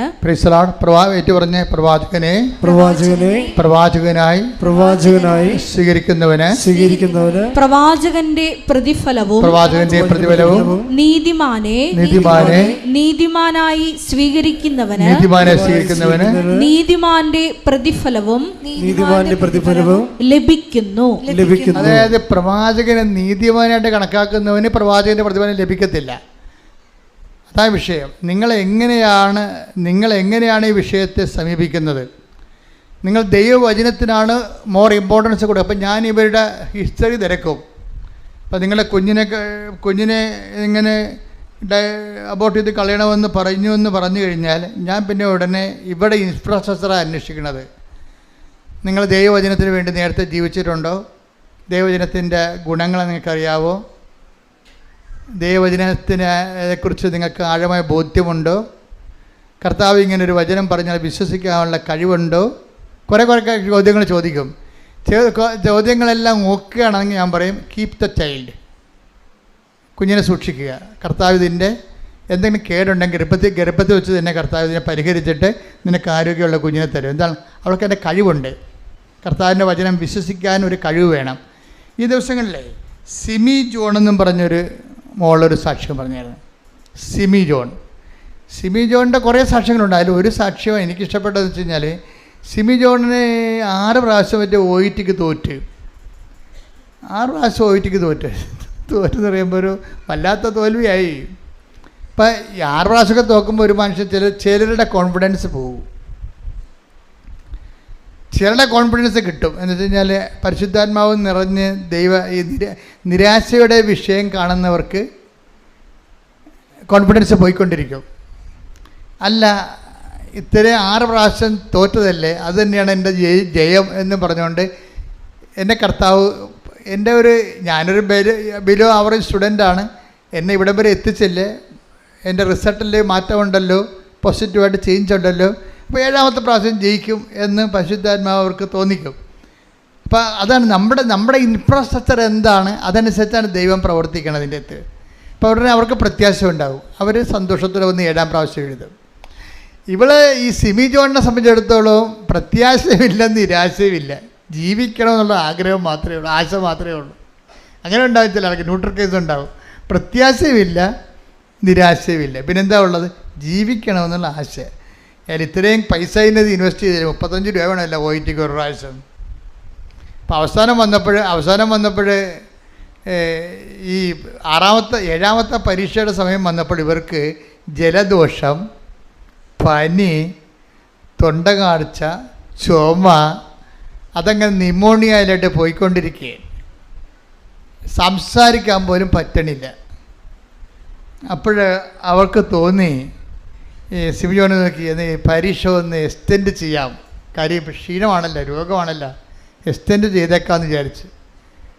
അപ്പോൾ അവർ ഇതിൻ്റെ ഓഫീസിൽ വിളിച്ചു ചോദിച്ചു, എനിക്ക് പാടില്ല, ഞാൻ കിടപ്പാണ്, എനിക്ക് 7ാമത്തെ പരീക്ഷ എഴുതാൻ പറ്റുമെന്ന് തോന്നണില്ല, അപ്പോൾ എനിക്ക് എക്സ്റ്റെൻഡ് ചെയ്ത് തരണമെന്ന് പറയും. ഉടനെ അവർ പറയും എക്സ്റ്റെൻഡ് ചെയ്യാൻ കുഴപ്പമില്ല, 14,000 രൂപ എക്സ്ട്രാ കെട്ടിവെക്കാൻ പറയും. 15,000 രൂപ കെട്ടിവെക്കണമല്ലോ. അപ്പോൾ എക്സ്റ്റെൻഡ് ചെയ്യണമെന്നുണ്ടെങ്കിൽ 14,000 രൂപ എക്സ്ട്രാ കെട്ടിവെക്കാൻ പറയും. അപ്പോൾ അതോടുകൂടി പറഞ്ഞ് അവൾ ഭയങ്കര പാവപ്പെട്ട പെണ്ണാണ്, അതുകൊണ്ട് അത് പൈസ ഇല്ല, കാര്യം ഇത്രയും എഴുതിയില്ലേ, 35 രൂപ വെച്ച് 6 പ്രാവശ്യം ഓൾറെഡി കൊടുത്തു. ഇപ്പോൾ എക്സ്റ്റെൻഡ് ചെയ്യാൻ വന്നപ്പോൾ വീണ്ടും ആ 35ൻ്റെ കൂടെ വേറെ ഒരു 15 എന്ന് പറയുമ്പോൾ 49,000 രൂപ വരും. അപ്പോൾ ആ പൈസ വീട്ടിലില്ല. അപ്പോൾ അവൾ എന്ത് ചെയ്യും? കർത്താവിനോട് പറയാം. അപ്പം അവളെ മാതാവിനോട് ഈ 6 പ്രാവശ്യം തോറ്റെങ്കിലും ഇപ്പം ഈ കാലത്ത് പുതിയ കാലം അവസാനമായപ്പോൾ ഉടമ്പടിയൊക്കെ എടുത്ത് മാതാവുമായിട്ട് ഒരു ഡയലോഗിങ് കണ്ടീഷനിലൊക്കെ ആയിട്ടുണ്ട് ആൾ. അപ്പോൾ മാതാവിനോട് പറയും, അമ്മേ കാശില്ലല്ലോ, എനിക്ക് എഴുതാനും പറ്റത്തില്ല, എനിക്ക് കാശ്. ഉടമ്പടിക്കുള്ളൊരു ഗുണമെന്ന് പറയുന്നത് സെൽഫ് ഡയലോഗ് ഭയങ്കരമായിട്ട്. ഉടമ്പടിയുടെ ഒരു ഗുണം അതാണ്. ബയലാട്ടർ ഉടമ്പടിയല്ലേ, ഉടമ്പടി എന്ന് പറഞ്ഞാൽ എന്താണ്? ബയലാട്ടർ എഗ്രിമെൻ്റ് അല്ലേ. അപ്പോൾ അമ്മയുടെ മധ്യസ്ഥത്തിലല്ലേ. അപ്പോൾ ഉടമ്പടി വിഷയത്തിന് മേൽ എന്തെങ്കിലും പ്രശ്നമുണ്ടെങ്കിൽ നമുക്ക് നേരിട്ട് അമ്മയോട് സംസാരിക്കാം. ഒരു ഗ്രൗണ്ടുണ്ട്, ഗ്രിപ്പുണ്ട്. ആ ഉടമ്പടിയുടെ ഏറ്റവും വലിയ ഗുണം അതാണ്. ദൈവസ്നേഹമുള്ള കുഞ്ഞുങ്ങൾക്ക് ഇത് ഭയങ്കര സൂപ്പറാണ്. എന്താ കാര്യം വെച്ച് കഴിഞ്ഞാൽ അവർ ദൈവമായിട്ട് ഉടമ്പടി ചെയ്തിരിക്കുകയാണ്. ഉടമ്പടി പ്രകാരം ഒരു പ്രേക്ഷിത പ്രവർത്തനം ചെയ്യുന്നുണ്ട്. ഉടമ്പടി പ്രകാരം അവർ ഉപവി പ്രവർത്തനങ്ങൾ ചെയ്യുന്നുണ്ട്, പ്രാർത്ഥനാ ജീവിതം നയിക്കുന്നുണ്ട്, വിശുദ്ധ ജീവിതം നയിക്കുന്നുണ്ട്. പക്ഷേ അവർക്ക് കഴിവില്ല, കപ്പാസിറ്റി ഇല്ല, മെരിറ്റില്ല. പക്ഷേ ഇപ്പോൾ എന്നാ പറ്റി? പണ്ടേ മെരിറ്റില്ല, ഇപ്പം രോഗിയുമായി. അപ്പോൾ അവർക്ക് എഴുതാനും പറ്റുന്നില്ല. അമ്മയോട് ചോദിക്കും, അമ്മേ എനിക്ക് എഴുതാൻ പറ്റത്തില്ല, അതിനുള്ള ആവതില്ല, പക്ഷേ പൈസ എക്സ്റ്റെൻഡ് ചെയ്യാനും പറ്റത്തില്ല, കാലണക്ക വീട്ടിലില്ല. അപ്പോൾ ഞാൻ എന്ത് ചെയ്യുമെന്ന് പറയും. ഞാൻ എന്ത് ചെയ്യും കേടാ. അപ്പം അതായത് ഇവൾ ഉടമ്പടിയിൽ ഉള്ളത് കൊണ്ടും ഉടമ്പടി അവൾ സത്യമായിട്ട് ഉടമ്പടി പാലിക്കുന്നത് കൊണ്ടും അവൾക്ക് കമ്മ്യൂണിക്കബിളാണ്, ദൈവമായിട്ട് കമ്മ്യൂണിക്കേറ്റ് ചെയ്യാൻ പറ്റുന്നുണ്ട്. ഉടമ്പടിയുടെ ഏറ്റവും വലിയ വിജയമെന്ന് പറയുന്നത് മറ്റ് പ്രാർത്ഥനാ രീതികളിൽ നിന്ന് ഒന്ന് കമ്മ്യൂണിക്കേഷനാണ്, ഡയലോഗാണ്. ദൈവമായിട്ടൊക്കെ സംസാരിക്കാൻ പറ്റും.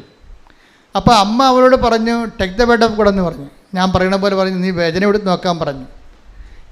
നീ എന്ത് ചെയ്യുക? എൻ്റെ 14,000 രൂപ എക്സ്ട്രാ അടക്കാനില്ല, പരീക്ഷ എഴുതാനുള്ള ആരോഗ്യമില്ല, ബോലക്കേടായിട്ട് കിടക്കുകയാണ്, ശ്വാസം മുട്ടിയിരിക്കുകയാണ്, സംസാരിക്കാൻ പറ്റണില്ല, ശബ്ദം പുറത്തു വരുന്നില്ല, എനിക്കെന്ത് ചെയ്യാൻ പറ്റും? സ്പീക്കിംഗ് ഉണ്ടല്ലോ. അപ്പോൾ ഇവിടെ തൊണ്ടയ്ക്ക് നീര് കെട്ടിയിട്ട് മിണ്ടാൻ പറ്റാത്ത ആൾ എന്ത് സ്പീക്ക് ചെയ്യാനാണ്? അപ്പോൾ അത് നടക്കാത്ത കൊണ്ടാണ് ഇവൾ എക്സ്റ്റെൻഡ് ചെയ്യാൻ പറയണത്. അപ്പോൾ അമ്മയോട് ചോദിക്കുമ്പോൾ ഞാൻ എന്ത് ചെയ്യണമെന്ന് ചോദിക്കും. അമ്മയോട് ചോദിക്കുമ്പോൾ അമ്മ പറയും വചനമെടുത്ത് നോക്കാൻ പറയും. വചനമെടുത്ത് നോക്കിയപ്പോൾ വചനമെടുത്ത് തുറക്കുകയും ഇവൾക്ക് കിട്ടിയത് ഐസയ 58:11 കിട്ടും. ശ്രുതികട്ടെ, ഹല്ലേലൂയ. യെശയ്യാ 58:11 യെശയ്യാ. കർത്താവ് നിന്നെ നിരന്തരം നയിക്കും. പറഞ്ഞ കർത്താവ് നിന്നെ നിരന്തരം നയിക്കും. അതാണ് സംഭവം. ഇവക്ക് പാടില്ല, കാശില്ല, സംസാരിക്കാൻ പറ്റണില്ല, രോഗമാണ്, കിടപ്പിലാണ്. ഇവളെ പിടിച്ച് നയിക്കേണ്ടി വരും ഇനി. അപ്പോൾ എന്താ അമ്മ പറയണത്? കർത്താവ് നിന്നെ പറഞ്ഞേ, കർത്താവ് നിന്നെ നിരന്തരം നയിക്കും. മരുഭൂമിയിലും നിനക്ക് സമൃദ്ധി നൽകും. മരുഭൂമി എന്ന് പറഞ്ഞാരാ? നോബഡി. തണലില്ല, ഒരു മരം പോലും ഇല്ല. അപ്പോഴങ്ങനെയുള്ള സ്ഥലത്ത് മരുഭൂമി വിജനമായൊരു സ്ഥലമാണ്, ആരും സഹായിക്കുന്നില്ല. അപ്പോൾ മരുഭൂമിയിലും വിജനമായ സ്ഥലത്തും എന്താണ്? നിനക്ക് സമൃദ്ധി നൽകും. അതെ. നിന്റെ അസ്ഥികളെ ബലപ്പെടുത്തും. നനച്ചു വളർത്തിയ പൂന്തോട്ടവും വറ്റാത്ത നീരുറവയും പോലെ ആകും നീ. ഇത് വചനം കേൾക്കുമ്പോൾ ഈ സിമി ജോണിന് പ്രത്യേകിച്ച് അനോയിൻറ്റഡ് ആവും, പെട്ടെന്ന് അനോയിൻറ്റഡ് ആവും. അതാണ് ഈ വചനത്തിന് ഈ റീഡിങ് അനോയിൻമെൻ്റ് എന്ന സംഭവമുണ്ട്. നിങ്ങൾ ചുമ്മാ പേപ്പർ വായിക്കണ പോലെയും മണക്കമാസ പുസ്തകം വായിക്കണ പോലെയും വചനം വായിച്ചിട്ടാണ് റീഡിങ് അനോയിൻമെൻ്റ് എന്ന് പറഞ്ഞൊരു പവർ. കാര്യം ഇത് ഹൈ ടെമ്പർ ഹോളി സ്പിരിറ്റിലാണ് വചനം എഴുതിയിരിക്കുന്നത്. ഇതിൽ വായിക്കുമ്പോൾ തന്നെ ആ നമ്മുടെ ഫോർമാറ്റ്, പരിശുദ്ധാത്മാവിൻ്റെ ഫോർമാറ്റ് കറക്റ്റാണെങ്കിൽ, അതുകൊണ്ടാണ് ഞാൻ നിങ്ങളോടൊരു വിശുദ്ധ ജീവിതം നയിക്കാൻ ആവശ്യപ്പെട്ടിരിക്കുന്നത്. എന്താ കാര്യം? ഇത് വായിക്കുന്ന സമയത്ത് തന്നെ ഇതിൻ്റെ പവർ നമ്മളിലേക്ക് അടിക്കും. ഇപ്പോൾ സിമി ജോൺ പറയണത് ഇത്രയും കേട്ടപ്പോൾ ഞാൻ ഓക്കെ ആയി, പെടരി കണ്ടിച്ചാലും ഞാൻ എഴുതുമെന്ന് പറഞ്ഞു. അതാണ് വിഷയം. തീരുമാനമായിട്ട് ആരുമില്ല, ഒരു അച്ഛനും ഇല്ല, കൗൺസിലറും ഇല്ല, ആരുമില്ല, കർത്താവ് അവളും മാത്രമേ ഉള്ളൂ. എന്താ ഇത്രയും കേട്ടവ എന്താണ്? മരുഭൂമിയിൽ ഞാൻ നിന്നെ സന്ധിക്കും. പിന്നെ എന്തൊക്കെയാണ് പറയണത്? കുറേ കാര്യം പറയാനുണ്ട്. എന്താണ്? വായിച്ചോളൂ. കർത്താവ് നിന്നെ നിരന്തരം നയിക്കും. കർത്താവ് നിന്നെ നിരന്തരം നയിക്കും. ഇനി നിന്നെ പരീക്ഷ വരെ നിനക്ക് പാടില്ലല്ലോ, നിന്റെ മെറിറ്റ് എല്ലാം പോയി. സംസാരിക്കാൻ സ്പീക്കിങ്ങിനുള്ള ആളിന് സംസാരിക്കാൻ പോയി പറ്റണില്ല. അപ്പോൾ ആ ഒരവസ്ഥയായി. പിന്നെ എന്താണ്? ഇനി നയിക്കണത് ആരായിരിക്കും? കർത്താവ് നിന്നെ പറഞ്ഞേ, കർത്താവ് നിന്നെ നിരന്തരം നയിക്കും. നിരന്തരം കൈയടിക്കട്ടെ, ശ്രദ്ധിക്കട്ടെ. അപ്പോൾ എപ്പോഴും ഉടമ്പടി എടുത്ത് ഉറങ്ങി ജീവിക്കുന്ന ആൾക്കാർ ശ്രദ്ധിക്കണം കേട്ടോ. നിങ്ങളൊന്ന് ഉണരണം. നിങ്ങളെ കൊണ്ടുവന്ന് ഇടിച്ചു തല്ലി കൊണ്ടുവന്ന് ചെയ്തിരിക്കുന്ന സംഭവമല്ല. ഉടമ്പടി ജീവിത ഫോർമാറ്റിലേക്ക് സത്യസന്ധമായിട്ട് നിങ്ങൾ ഉടമ്പടിയിലേക്ക് ഇറങ്ങി വരുമ്പോൾ ദൈവം ആരാണെന്ന് നിങ്ങളറിയും.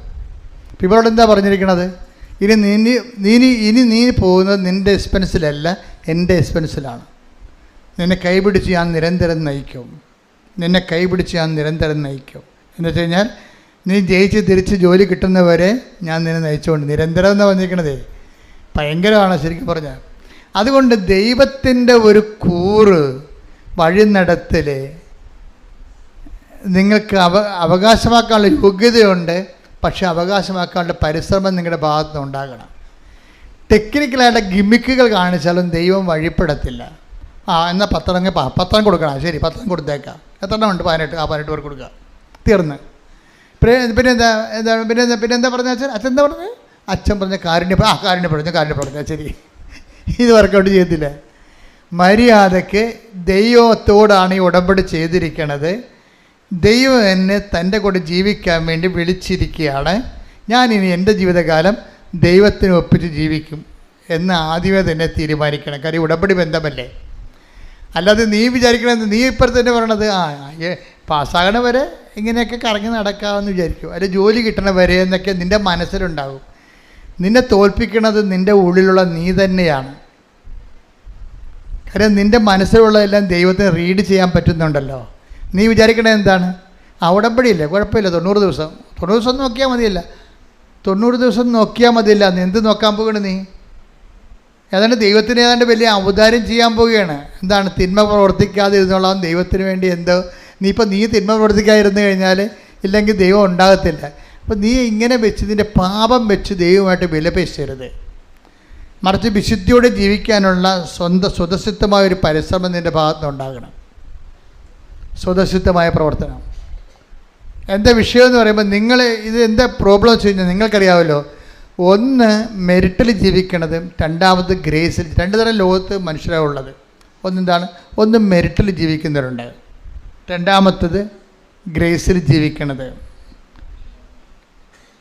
മെറിറ്റിൽ ജീവിക്കണമെന്ന് പറയുമ്പോൾ അവരുടെ ആരോഗ്യം, അവരുടെ കഴിവ്, അവരുടെ ഗുണ്ടായിസം, അവരുടെ വൃത്തികെട്ട കൂട്ടുകൾ, അവരുടെ കഞ്ചാവ് സെറ്റുകൾ, അവരുടെ ഊളക്കൂട്ടുകെട്ടുകൾ, അവരുടെ വർത്തമാനങ്ങൾ, അവരുടെ ഉപദേശങ്ങൾ, അങ്ങനെയൊക്കെ കേട്ടിട്ട് ഇങ്ങനെ ജീവിക്കുന്ന ആൾക്കാരുണ്ട്.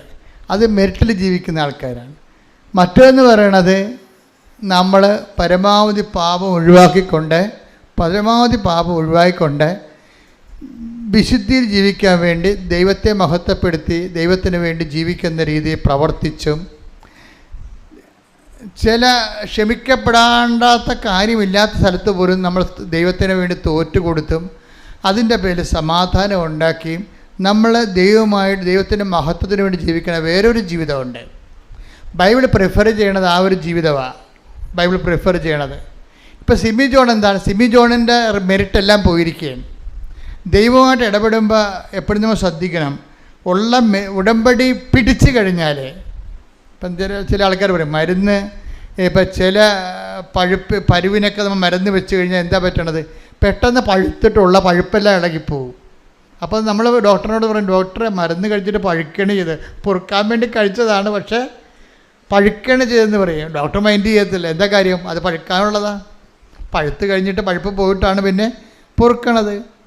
അതുപോലെ ഉടമ്പടിയിൽ ആദ്യം ഉടമ്പടി പിടിച്ച് കഴിഞ്ഞ്, ഉടമ്പടി പിടിക്കാൻ പോകുന്നത് നമുക്കറിയാൻ പറ്റും. എന്താണ്, ഉള്ള മെരിറ്റ് കൂടി പോകും.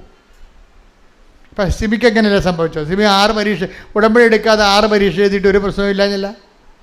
അവൾ എടുത്തു, ഒറ്റന്ന് മാത്രമേ ഉള്ളൂ. പക്ഷേ അവൾക്ക് ശരീരത്തിന് കുഴപ്പമൊന്നുമില്ല, സ്പീക്കിങ്ങിന് കുഴപ്പമൊന്നുമില്ല, മര്യാദയ്ക്ക് സംസാരിച്ചത്. ഇപ്പം എന്നാ പറ്റി, ഉടമ്പടി എടുക്കണ മുമ്പ് തൊണ്ടക്ക് കുഴപ്പമില്ല, ഇപ്പോൾ ഉടമ്പടി എടുത്തപ്പോൾ എന്താ പറ്റി, ഉള്ള തൊണ്ടയും കൂടി പോയി. കണ്ടാ, നമ്മളത് മനസ്സിലാക്കണം. അത് ഇതിനകത്ത് കുറേ കാര്യങ്ങളുണ്ട്. ഇതൊക്കെ പറഞ്ഞു തരാനാണ് ഈ കൗൺസിലിംഗ് ഒക്കെ വെച്ചിരിക്കുന്നത്. ഇതൊക്കെ പറഞ്ഞു തരാൻ വേണ്ടിയാണ് ഈ ആദ്യ ചൊവ്വാഴ്ച ധ്യാനം നിങ്ങൾ കൂടണമെന്ന് പറയേണ്ട കാര്യം ഇതാണ്. അപ്പോൾ ചില സമയത്ത് ഉള്ള മെറിറ്റ് കൂടി പോകും. ഇപ്പം നിങ്ങൾ കുടിയനായ ഭർത്താവിൻ്റെ അല്ലെങ്കിൽ അയാൾ വേറെ സ്ത്രീകളുമായിട്ടൊക്കെ കുറച്ച് ചങ്ങാത്തം ഉള്ളവരാണെങ്കിൽ നിങ്ങൾ ഉടമ്പടി എടുത്ത് കഴിയുമ്പോൾ അത് ചിലപ്പോൾ കൂടിയെന്ന് വരും പെട്ടെന്ന്. അപ്പോൾ നിങ്ങളെന്ത് ചെയ്യും, നിങ്ങൾ ഉടനെ വിറച്ച് തല്ലി പ്രാർത്ഥന നിർത്തി നിലവിളിയും കൂട്ടി ഉള്ള തിരിയും കൂടി ഊതിക്കെടുത്തി നിങ്ങളിങ്ങനെ തേരട്ട പോലെ ചിരണ്ട് കിടക്കും. ഇങ്ങനെയുള്ള അലപരാധികൾ ഉടമ്പടി എടുക്കരുതെന്നാണ് എൻ്റെ അഭിപ്രായം. കാര്യം ഒന്നാമത് ദൈവത്തിൻ്റെ മുമ്പിൽ വരാനുള്ള യാതൊരു സെൻസ് നിങ്ങൾക്കില്ല. ദൈവദിവസേന വരുമ്പോൾ ആദ്യം നിൽക്കാൻ പഠിക്കണം. ഒന്ന്, ഈ വിഷയം ചിലപ്പോൾ കുറച്ചുകൂടി മൂർച്ഛിക്കും. എന്താണ്, ഉള്ള മെരിറ്റ് കൂടി പോവും.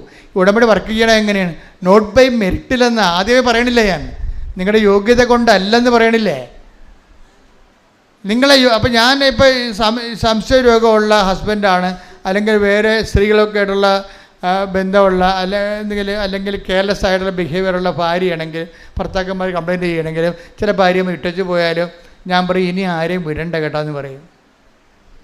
ഇനി ആരെയും, ഇപ്പം അവളെ പെണ്ണും പഴമുള്ള വഴക്കിട്ട് പോയിരിക്കുകയാണ്. അപ്പോൾ ഞാൻ എന്താ അയാളോട് പറയണത്, ഇനി ആരെയും മധ്യസ്ഥത്തിന് വിടണ്ടെന്ന് പറയും. എന്താ കാര്യം, നോട്ട് ബൈ മെറിറ്റിലല്ലേ ഉടമ്പടി വർക്ക് ചെയ്യണത്. ഉടമ്പടി ഉപദേശം ഉണ്ടല്ലോ.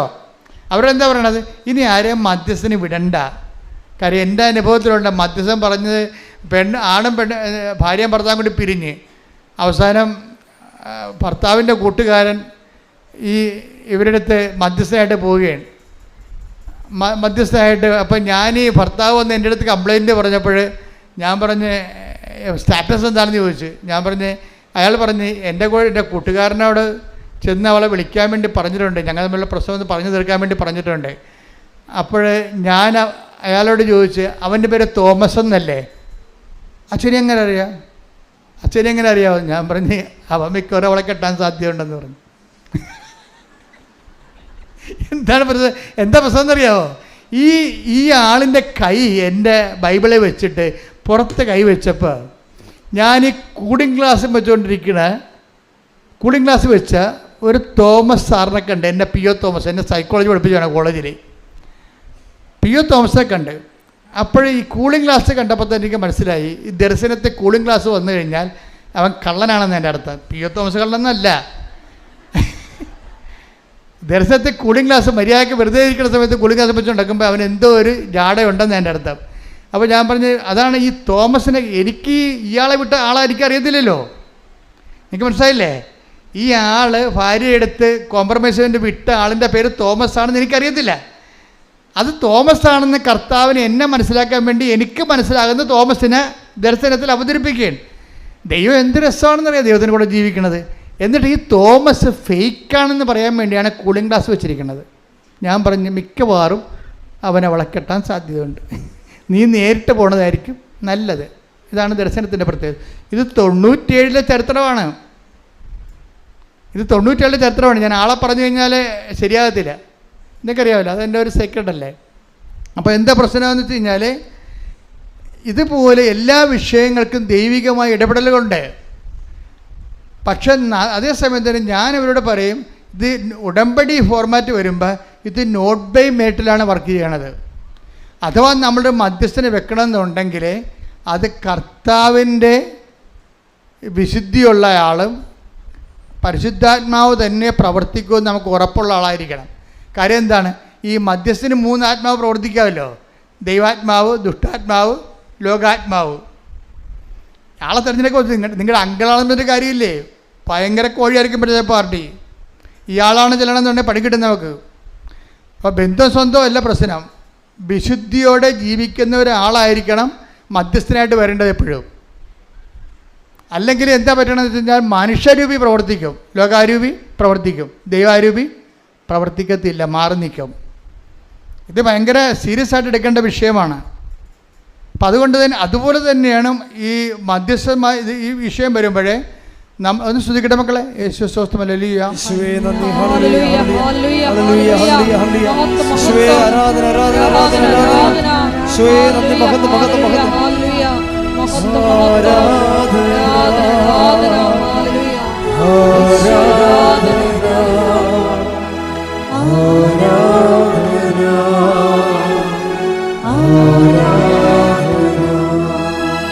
ആരാധന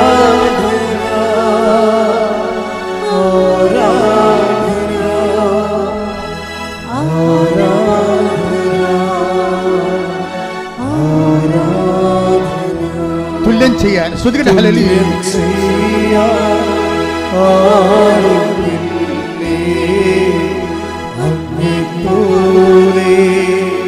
യേശുവേ തുല്യം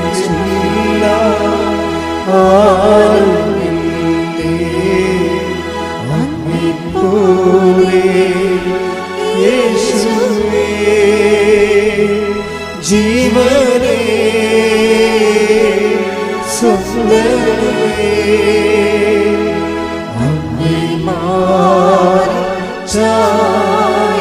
ജീവനെ ജീവനേ സ്വന്തമേ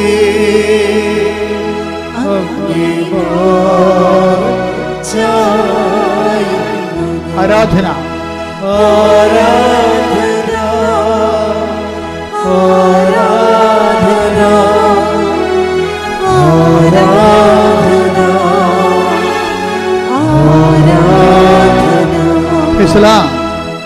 എപ്പോഴും നമ്മൾ ശ്രദ്ധിക്കേണ്ടത് ഉടമ്പടി വരുമ്പോൾ ഒരു ഫോർമുലയാണ് അതിൻ്റെ അകത്ത് മെയിനായിട്ട് നിൽക്കുന്നത്. എന്താണ്? ഇപ്പോൾ ലൈറ്റ് വെയിറ്റിംഗ് ഉണ്ട്, ഭാരച്ചുരുക്കം, വിഷയം ഭാരച്ചുരുക്കം ഉണ്ടാവും. അതുപോലെ തന്നെ പ്രസൻസ് ഫീൽ ചെയ്യും, സാന്നിധ്യം ഉണ്ടാവും. അതുപോലെ ടൈം ഷോർട്ടറിങ് സംഭവിക്കും, സമയച്ചുരുക്കം ഉണ്ടാകും. പക്ഷേ ഇതിൻ്റെ മെയിനുള്ള സംഭവം എന്താണ്? നോട്ട് ബൈ മെറിറ്റാണ്. എന്ന് വെച്ച് കഴിഞ്ഞാൽ ബട്ട് ബൈ ഗ്രേസ്. നിൻ്റെ കഴിവല്ല, ദൈവത്തിൻ്റെ കൃപയെന്നുള്ളത്. അതുകൊണ്ട് നമ്മളെന്താ ചെയ്യണം? ഉടമ്പടിയുടെ ട്രീറ്റ്മെൻറ്റ് എന്താണ്? കഴിവ് കുറച്ചിട്ട് കൃപ വർദ്ധിപ്പിക്കാൻ വേണ്ടി നമ്മൾ പുതിയ പുതിയ ടോണിക്ക് കഴിച്ചുകൊണ്ടിരിക്കും. പിടിയിട്ടില്ലേ? ഇവിടെ ചെയ്യണതാണ് കഴിവ് കുറക്കും. എന്ന് വെച്ച് കഴിഞ്ഞാൽ വീട്ടുകാർ, സ്വന്തപ്പെട്ടവർ, സഹോദരങ്ങൾ, ഇങ്ങനെ കുറേ ആൾക്കാർ നമ്മുടെ കഴിവില്ലേ അത് കുറച്ചിട്ട് ദൈവത്തിൻ്റെ കഴിവ് പ്രവർത്തിക്കാൻ പറ്റുന്ന രീതിയിൽ റീഫോർമാറ്റ് ചെയ്യണതാണ് ഉടമ്പടി കൗൺസിലിങ്.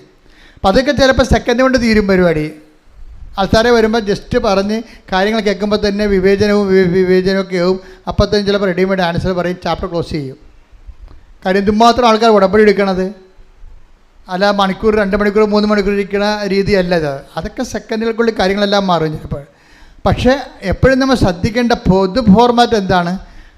നോട്ട് ബൈ മെറിറ്റ് എന്ന് പറഞ്ഞു കഴിഞ്ഞാൽ നമ്മുടെ മെറിറ്റിനെ കുറിച്ചല്ല ചിന്തിക്കേണ്ടത്, പിന്നെ എന്താണ്? ദൈവത്തിൻ്റെ ഗ്രേസിനെ കുറിച്ചാണ്. ഇത് ആഡ് ചെയ്യാൻ വേണ്ടി പുതിയ പുതിയ വിഷയങ്ങൾ നമ്മൾ ദൈവത്തിൻ്റെ മുമ്പിൽ കൃപയുണ്ടാകാം. ചിലപ്പോൾ ചിലർക്ക് ക്ഷമിച്ച് കൊടുക്കും, ചിലർ സമാധാനത്തിലേക്ക് കൊണ്ടുവരും. സമാധാനം സ്ഥാപിക്കുന്നവർ ഭാഗ്യവാന്മാർ, അവരെ ദൈവപുത്രർ എന്ന് വിളിക്കപ്പെടും. ഇല്ലേ? കുടുംബത്തിൽ എപ്പോഴും ഉണ്ടാകേണ്ട വിഷയം എന്താണ്? സമാധാനം സ്ഥാപിക്കുകയാണ്. പക്ഷേ കുടുംബത്തിൽ വരണ എപ്പോഴും നടക്കുന്ന വിഷയം എന്താണെന്ന് അറിയാമോ? കുടുംബത്തിൽ ഇപ്പോൾ 5 പേരുള്ള വീടാണെങ്കിൽ തന്നെ മിക്കവാറും അതിനകത്ത് ഗ്രൂപ്പ് ഉണ്ടാകും. അമ്മയും മക്കളും, ഒരു മകളും ഒരു ഗ്രൂപ്പ്, അപ്പനും മകനും അമ്മയും തമ്മിലൊരു ഗ്രൂപ്പും, ഇളയ മകളും ഗ്രൂപ്പ്, അപ്പനും മൂത്ത മകളും അതിൻ്റെ നടുവത്തെ ഒരു ഗ്രൂപ്പ്, അമ്മാമ്മ ഈ കൂട്ടത്തിൽ കൂടും. ഇങ്ങനെ ഗ്രൂപ്പിസം ഉണ്ടാകും. അപ്പോൾ ഈ ഗ്രൂപ്പിൻ്റെ ഇക്വിലിബ്രിയം, അതിൻ്റെ ഒരു ബാലൻസ് ഉണ്ടല്ലോ. ഈ ബാലൻസ് സൂക്ഷിക്കാൻ വേണ്ടി നിങ്ങൾ പലപ്പോഴും നിങ്ങളുടെ ഗ്രൂപ്പിൽ പെട്ടിരിക്കുന്ന അപ്പനോ അമ്മയോ പറയുന്ന മകളോ പറയുന്ന കാര്യം തെറ്റാണെങ്കിലും നിങ്ങൾ ചാരിക്കൊടുക്കും. എന്താ കാര്യം? നമ്മുടെ ഗ്രൂപ്പിലുള്ള ആളല്ലേ, ഗ്രൂപ്പ് ഇരുന്ന് ചാടി അപ്പുറത്ത് പോകരുത് എന്ന് വിചാരിച്ചുകൊണ്ട് അപ്പം നമ്മൾ എന്ത് ചെയ്യും? സമാധാനം സ്ഥാപിക്കാൻ വേണ്ടി ലോകാരൂപിനെയാണ് എടുക്കുന്നത് അല്ലേ? അപ്പം ദൈവത്തെ നമ്മൾ പുറത്താക്കും. ഈ ദൈവത്തെ പുറത്താക്കിക്കൊണ്ടാണ് നിങ്ങൾ കുടുംബത്തിലെ സമവാക്യം സൂക്ഷിക്കണമെന്നുണ്ടെങ്കിൽ നിങ്ങൾക്ക് ഉടമ്പടി വർക്കൗട്ട് ചെയ്യത്തില്ല. അപ്പോഴും സൂക്ഷിക്കണം. ആരൊക്കെ ഓരോരുത്തരെങ്കിലും ചാരുമ്പോഴേ അവർ കാണിക്കുന്ന പോക്കരുത്തരത്തിന് നിങ്ങൾ ഹല്ലേലൂയ പറയുന്നില്ലേ, അതോടുകൂടി നിൻ്റെ കാര്യത്തിൽ തീരുമാനമാകും. വളരെ സൂക്ഷിച്ച് കൈകാര്യം ചെയ്യണം. എന്താണ്? ഞാൻ കർത്താവുമായിട്ട് ഉടമ്പടി ചെയ്തിരിക്കുന്നു എന്നുള്ള ബോധ്യം ഉണ്ടാകണം. അതാണ്. അതുകൊണ്ട് തന്നെ എന്ത് നിലപാടെടുത്താലും നമുക്ക് വേണ്ടി നാളെ ഇന്നലെ കാലങ്ങളിൽ ഒത്തിരിയേറെ കാര്യങ്ങൾ ചെയ്തതായിട്ടുള്ളതാണ്. നീ ഇപ്പം വിശുദ്ധിയാണ്, നീ പുണ്യാളത്തിയാണ്, എന്നാൽ പള്ളിയിൽ പോയി ഇടവകൊക്കെ കയറി ആ രൂപക്കുണ്ടിനകത്ത് കയറി ഇരുന്നോ എന്ന് പറയും, നിനക്ക് ആവശ്യമില്ലെന്ന് പറയും, നമ്മളെ ഒഴിവാക്കി കളയും. വീട്ടിൽ നമ്മളെക്കൊണ്ട് വലിയ പ്രയോജനമൊന്നും ഇല്ലെന്ന് നമ്മുടെ ഗ്രൂപ്പിന് തോന്നിയാൽ അവർ ന്യൂട്രായിട്ട് ഒഴിവാക്കി കളയും. സ്ഥലത്ത് കിട്ടുന്ന സ്ഥലത്ത് എല്ലാം വെച്ച് പാര വെക്കുകയും ചെയ്യും. നമ്മളെ വേണേ ചോറ് വരെ എടുത്ത് കഴിച്ചു കളയവർ നമ്മൾ താമസിച്ചാൽ. അയ്യോ ഞാനോർത്ത് നീ അവിടുന്ന് കഴിക്കുമെന്ന് ഓർത്തു എന്ന് വിചാരിക്കും. പോരെ? അപ്പം നമുക്ക് നീരസം അരിശം ഉണ്ടാകണം. പക്ഷേ എന്താ ചെയ്യേണ്ടത്? നിങ്ങളെ ദ്രോഹിക്കുന്നവരെ ആശീർവദിക്കുക മാത്രമേ ചെയ്യാവൂ. ഇപ്പം അതൊക്കെ കർത്താവിൻ്റെ വചനം പറഞ്ഞാലേ നമുക്ക് അങ്ങനെ ജീവിക്കാൻ പറ്റത്തുള്ളൂ. അല്ലെങ്കിൽ അപ്പോൾ നിൻ്റെ ചോറെടുത്ത് അവർ കഴിച്ച് ന്യൂട്രൽ കഴിച്ചാൽ നിന്നെ പട്ടിണിക്കിടാൻ തന്നെ കരുതി കുട്ടിച്ചത് പരിപാടിയാണത്. നിനക്ക് തിരിച്ചു വെച്ചിരിക്കുന്ന പാരയാണ്. അപ്പോൾ നീ എന്താ വിചാരിക്കണം? അപ്പോൾ നീ പറയും സാരമില്ല, ഏത് പട്ടിക്കൊരു ദിവസം ഉണ്ടല്ലോ, നിനക്കിട്ട് ഞാൻ പഴി വെച്ചിട്ടുണ്ടെന്നാണ് പറയണത്. എന്നാ ഇത് പറഞ്ഞാൽ ഉടമ്പടി നിലനിൽക്കത്തില്ല. കാര്യം സ്പിരിറ്റ് വേറെയാണ്. ഉപയോഗിക്കുന്ന സ്പിരിറ്റ് എന്താണ്? ലോകാരൂപിയാണ്. ഈ ലോകാരൂപിയിൽ ഒത്തിരിയേറെ കാര്യങ്ങൾ ഉപയോഗിക്കാൻ പറ്റിയ സാഹചര്യങ്ങൾ ഉടമ്പടിക്കാലത്ത് പുതിയ പുതിയ കാര്യങ്ങളുണ്ടാകും. ഇതിനോടാണ് ഈ മൗനം പാലിക്കണമെന്ന് പറഞ്ഞത്. മനസ്സിലായില്ലേ? ഇതിനോട് മൗനം പാലിക്കണം. എന്താണ്? അമ്മ ഹൃദയത്തിൽ സംസാരിച്ച് പോയാൽ നമുക്ക് ഈ വിഷയത്തിൽ സംസാരിച്ചാൽ മാനുഷികമായി പോകും. മാനുഷികമായാൽ അത് മിക്കവാറും ദൈവത്തിൻ്റെ അരുവിക്ക് എതിരാകും. അതുകൊണ്ട് നമ്മളെന്ത് ചെയ്യും? മിണ്ടത്തില്ലെന്ന് പറഞ്ഞ് ഹൃദയത്തിൽ സംഗ്രഹിച്ച് പോരാക്കരുത്. ഹൃദയത്തിൽ രണ്ടുപേരും തരത്തിൽ സംഗ്രഹിക്കാം. ദൈവഹിതം നിറവേറട്ടെ, ദൈവത്തിൻ്റെ മഹത്വം ഉണ്ടാകട്ടെ എന്നാണ് മാതാവ് സംഗ്രഹിച്ചത്. നിങ്ങൾ വിചാരിക്കണത് എന്താണ്? ഏത് പട്ടിക്ക് ഒരു ദിവസം എൻ്റെ പുളിച്ചിയും പൂക്കും എന്നും പറഞ്ഞ് ഹൃദയത്തെ സംഗ്രഹിക്കാം. പിടിയിട്ടില്ലേ? എന്താ എനിക്കൊരവസരം കിട്ടും വട്ടം ചവിട്ടാൻ, അതും കടന്ന് മോങ്ങരുതെന്ന് പറയും നമുക്കൊരു സമാധാനം കിടന്നുറങ്ങുകയും ചെയ്യും. അപ്പോൾ ഇതെല്ലാം നമ്മൾ ഉടമ്പടി നോക്കേണ്ട കാര്യങ്ങളാണ്. എന്ന് വെച്ചാൽ ദൈവം ആഗ്രഹിക്കുന്നത് നിന്നെ ദൈവ പൈതലായിട്ട് കൺവേർട്ട് ചെയ്യാനാണ്. നീ ആഗ്രഹിക്കേണ്ടത് ലോകത്തിലെ ഏറ്റവും മോശം, നിങ്ങൾ പറയും അത് ഇവിടെയൊക്കെ ജീവിക്കണമെങ്കിൽ പല്ലും നഖവും വേണം അച്ഛാന്ന് പറയും. അച്ഛനൊക്കെ പറയും അത് തറയിലേ പറയാൻ പറ്റത്തുള്ളൂ. പക്ഷേ ഞങ്ങളുടെ വീട്ടിൽ ജീവിക്കണമെങ്കിൽ പല്ലും നഖവും വേണമെന്ന് പറയും. പല്ലും നഖവും വെച്ചാലും കണ്ടവൻ കുറച്ച് കഴിയുമ്പോൾ ഊരിക്കൊണ്ട് പോകുന്നത്. പിന്നെ നീ മോങ്ങി തന്നെ കർത്താവിൻ്റെ അടുത്ത് തന്നെ വരേണ്ടി വരും. അഭ്യാസം കാണിക്കരുത്. മറിച്ച് കർത്താവിനെ കൊണ്ട് ഇപ്പോൾ ഈ സിമി ജോണിൻ്റെ ചരിത്രം കണ്ടില്ലേ? സിമി ജോൺ എന്താ പറയണത്? സിമി ജോൺ പറയണ ഇതാണ്, എന്നോട് എന്താണ് പറഞ്ഞത്? കർത്താവ് നിന്നെ നിരന്തരം നയിക്കും. പിന്നെന്താ പറയണത്? മരുഭൂമിയിൽ നിനക്ക് സമൃദ്ധി നടക്കും. എന്നിട്ട് സിമി ജോൺ പറയുന്നു, ഞാൻ ഇവിടെ നിൽക്കരുത് ഇവളിത് പറയുമ്പോഴേ അവളത് പറഞ്ഞപ്പോഴേ എനിക്ക് കറണ്ട് അടിച്ചു. ഞാൻ സിസ്റ്ററിനോട് പറഞ്ഞു, സിസ്റ്ററെ ആ സാക്ഷ്യം നോട്ട് ചെയ്തേക്കാൻ പറഞ്ഞു. എന്താ കാര്യം വെച്ച് കഴിഞ്ഞാൽ ഇതിവള് പറയുമ്പോൾ തന്നെ അവൾ പറയുന്ന വാക്കുണ്ട്, കർത്താവ് എന്നോട് പറഞ്ഞു, ഞാനത് വിശ്വസിച്ചു, പരീക്ഷ എഴുതാൻ തീരുമാനിച്ചു, ഈ തൊണ്ടയും വെച്ചാണെന്ന്. അതാണ് വിഷയം. അതായത് കർത്താവ് എന്ന് പറഞ്ഞു. എന്താ പറഞ്ഞത്? ഞാൻ നിന്നെ കൈപിടിച്ച് നിരന്തരം നയിക്കും, മരുഭൂമിയിൽ നിനക്ക് സമൃദ്ധി നൽകും എന്ന് പറഞ്ഞപ്പോൾ ഞാനത് വിശ്വസിച്ചു. അത് വചനത്തിൻ്റെ പ്രശ്നം. അത് നിറവേറണമെങ്കിൽ അത് വിശ്വസിക്കണം. ചിലർക്ക് ഭാഗികമായി വിശ്വസിക്കും, ചില കുറച്ച് വിശ്വസിക്കും, ചിലപ്പോൾ ഒക്കുമായിരിക്കും, ചിലവർക്കൊക്കത്തില്ലെന്ന്. അങ്ങനെയല്ല. കർത്താവ് പറഞ്ഞാൽ പിന്നെ കർത്താവ് അങ്ങയോട് അളിച്ചത കാര്യങ്ങൾ നിറവേറ്റുമെന്ന് ഞാൻ വിശ്വസിച്ചു. അതുകൊണ്ട് ഞാൻ എന്ത് ചെയ്ത് ഈ കുരത്തൊണ്ടയും കൊണ്ടുപോയി പരീക്ഷ എഴുതാൻ തീരുമാനിച്ചു. ഞാൻ പരീക്ഷ എഴുതാൻ വേണ്ടി ചെന്നപ്പോഴേ കർത്താവ് പറഞ്ഞാണ്, ഞാൻ നിന്നെ നിരന്തരം കൈപിടിച്ച് നിന്നെ നിരന്തരം നയിക്കും. ഞാൻ പരീക്ഷ ഹോളിൽ ചെന്നപ്പോൾ തന്നെ എനിക്ക് സംസാരിക്കാൻ പറ്റിയെന്ന് തൊണ്ട പറഞ്ഞു. പിന്നെ ഇവൾ റിട്ടേൺ പരീക്ഷ എഴുതുന്നത്. റിട്ടേൺ പരീക്ഷ ഭയങ്കര രസമാണ്. അത് എഴുതുമ്പോൾ ബബിൾസ് ഇങ്ങനെ കറുപ്പിക്കണ്ടേ. കറുപ്പിക്കുമ്പോഴുടനെ ഇവളെ കറുപ്പിക്കാൻ വേണ്ടി ബബിൾസ് കറുപ്പിക്കാൻ വേണ്ടി ഉടനെ എടുത്ത് ഉരക്കാൻ വേണ്ടി പേസ് എടുക്കുമ്പോൾ ഈശോ പറയും, no no no no not എന്ന് പറയും. അതല്ല അതല്ല, അത് തെറ്റാണ്, തെറ്റായ ഉത്തരവാണ്, ഇപ്പുറത്തെന്ന് പറഞ്ഞു. എൻ്റെ അമ്മ, ഈ ദൈവത്തിൻ്റെ കാര്യം ഭയങ്കര രസമാണ്. അതായത് ഇങ്ങനെ ബബിൾസ്, തെറ്റായ ബബിൾസ് ഉത്തരം കർപ്പിക്കാൻ പോകുമ്പോഴൊക്കെ കർത്താവ് ഇവരോട് പറഞ്ഞു കൊടുക്കും, അതല്ല മോളെ ഇത്, അതല്ല മോളെ ഇത്. ഇങ്ങനെ പറഞ്ഞു കൊടുത്ത് മൊത്തം അത് കർപ്പിച്ച് അവൾ മൊത്തം ജയിച്ച് പരീക്ഷയ്ക്ക്. അതിനാണ് പ്രസൻസ് എന്ന് പറയണത്. പ്രസൻസ് എന്താണ്? നീ ഇടത്തോട്ടോ വലത്തോട്ടോ തിരിയുമ്പോൾ പിന്നീട് എന്തൊരു ഇടത്തെ വായിച്ചാൽ 21:30-21 ഐസയ ശ്രുതികട ഹല്ലേലൂയ. യേശുവേ നന്ദി. Hallelujah hallelujah hallelujah. യേശയ്യ 30:21 നീ വലത്തോട്ടോ ഇടത്തോട്ടോ തിരിയുമ്പോൾ, നീ ഇടത്തോട്ടോ വലത്തോട്ടോ തിരിയുമ്പോൾ നിന്റെ കാതുകൾ പിന്നിൽ നിന്ന് ഒരു സ്വരം ശ്രവിക്കും. ഇതാണ് വഴി, ഇതിലേ പോവുക. അപ്പോൾ നമ്മളെ സംബന്ധിച്ചിടത്തോളം പ്രസൻസിന്റെ ഉദ്ദേശം എന്താ? നമ്മൾ ചെയ്യുന്ന കാര്യങ്ങൾ തെറ്റാണെങ്കിൽ ഒന്നെങ്കിൽ നമ്മൾ അതുകൊണ്ട് ചെയ്യിക്കത്തില്ല ദൈവം. ഭയങ്കര സുരക്ഷിതമാണേ. ഇപ്പം നിങ്ങളൊരു മനുഷ്യൻ്റെ വന്ന് ഇപ്പോൾ നാളെ ഒരാൾ വരും, നിങ്ങൾ പൈസ കൊടുക്കാമെന്ന് പറഞ്ഞ പാർട്ടിയാണ്, അയാൾക്ക് 4 ലക്ഷം കൊടുക്കണം. അപ്പോൾ നിങ്ങൾ വേറെ എടുത്താൽ പറയും അത് കുഴപ്പമില്ല, നമുക്ക് ഇന്നയാളുടെ ഇത് മേടിക്കാമെന്ന് പറയും. പക്ഷേ അയാൾ ഭയങ്കര ലോക ബ്ലേഡാണെങ്കിൽ, നിൻ്റെ കിഡ്നി അടിച്ചുകൊണ്ട് പോണ പാർട്ടിയാണെങ്കിൽ മാതാവ് പറയും അവൻ്റെയൊക്കെ ഒന്നും മേടിക്കണ്ട, ഈ വന്നാളെ ഞാൻ നിരത്തി തരാമെന്ന് പറയും. അച്ഛാ, നീ വലത്തോട്ടോ ഇടത്തോട്ടോ തിരിയുമ്പോൾ എപ്പോഴും നീ ഓർത്തേക്കണം, അതിനാണ് ഈ ഉടമ്പടിക്ക് ആശീർവാദം നിനക്ക് തന്നു വിട്ടിരിക്കണത്. നിനക്കെന്തെങ്കിലും പ്രയാസം ഉണ്ടെങ്കിൽ അതിന്മേൽ തൊട്ട് വിശ്വാസപ്രമാണം ചെല്ലണം. എന്താണ്? കർത്താവിൻ്റെ പ്രസൻസ് നിനക്ക് ഫീൽ ചെയ്യാൻ വേണ്ടിയാണ്. പ്രസൻസ് നമുക്ക് ഉടമ്പടി വാഗ്ദാനമുള്ളതാണ്. എന്താണ്? I will come with you wherever you go. അത് മറന്നു പോകരുത്. ഈ നോട്ട് ബൈ മെറിറ്റ് പോലൊരു സംഭവമാണത്. എന്താണ്? നീ എവിടെ പോയാലും, വാഗ്ദാനമാണേ, നീ എവിടെ പോയാലും ഞാൻ നിൻ്റെ കൂടെ ഉണ്ടാകും. അതുകൊണ്ടാണ് ഈ പരീക്ഷയ്ക്ക് ഒരിക്കലും പിള്ളേർക്ക് ഇത് കൊടുത്തു വിടരുതെന്ന് പറയണത്. ഉടമ്പടിക്ക് ആശ്ചര്യം കൈമാറ്റം ചെയ്യാൻ പാടില്ല. ചില ഒരു ബോധമില്ലാത്ത ആൾക്കാർ വന്ന് ഉടമ്പടി എടുത്തിട്ടുണ്ട്. അതിനാൻ കാരണം വെച്ച് കഴിഞ്ഞാൽ ഒരു ബോധമില്ല. അവർ ചില ധ്യാനകേന്ദ്രങ്ങളിൽ, ഒരു ധ്യാനകേന്ദ്രം കേരളത്തിൽ അത്ര പ്രാധാന്യമുള്ള ധ്യാനകേന്ദ്രമല്ല, പക്ഷെ അവിടെയുള്ള ഒരു ശുശ്രൂഷകൻ്റെ പരിപാടി ഉടമ്പടിയോട് കലിയാപുളിക്ക്.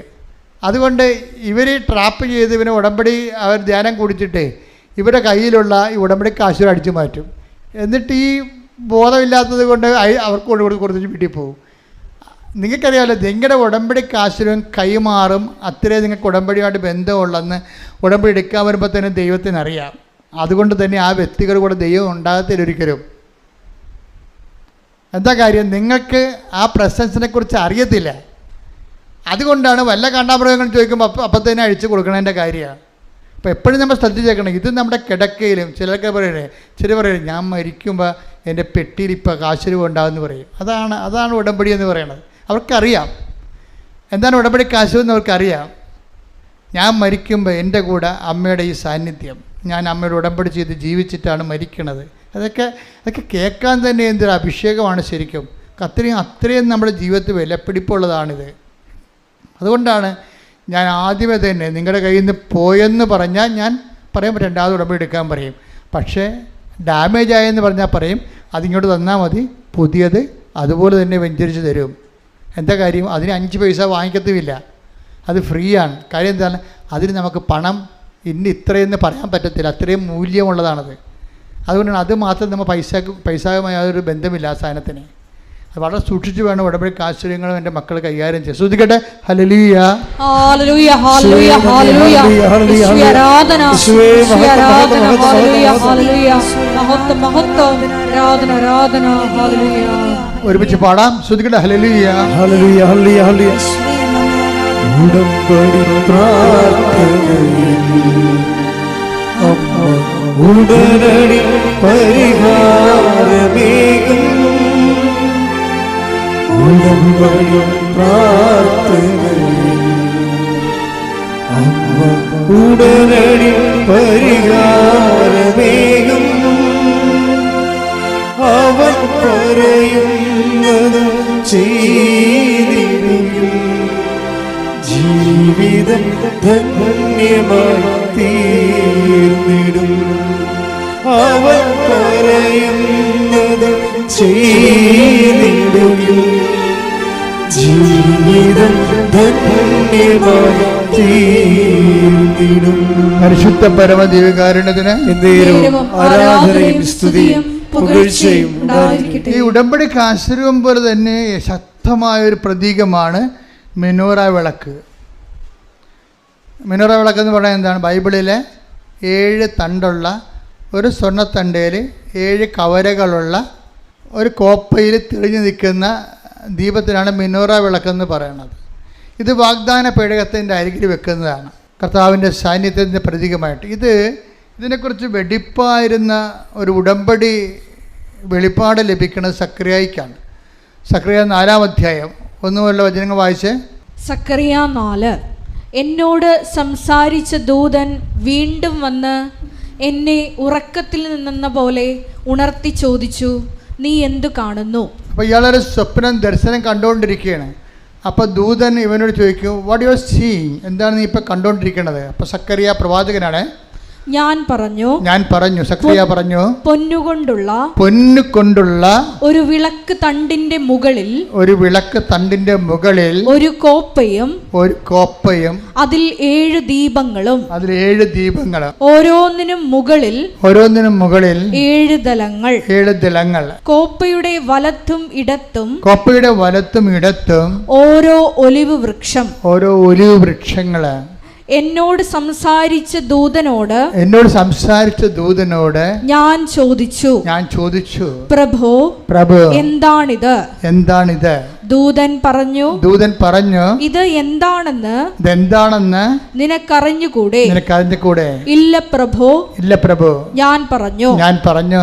അവൻ എന്നോട് പറഞ്ഞു, കർത്താവ് സെറുബാബേലിനോട് അരുളി ചെയ്യുന്നു, സൈന്യബലത്താലല്ല കരബലത്താലുമല്ല എന്റെ ആത്മാവിനാലാണ് സൈന്യങ്ങളുടെ കർത്താവ് അരുൾ ചെയ്യുന്നു.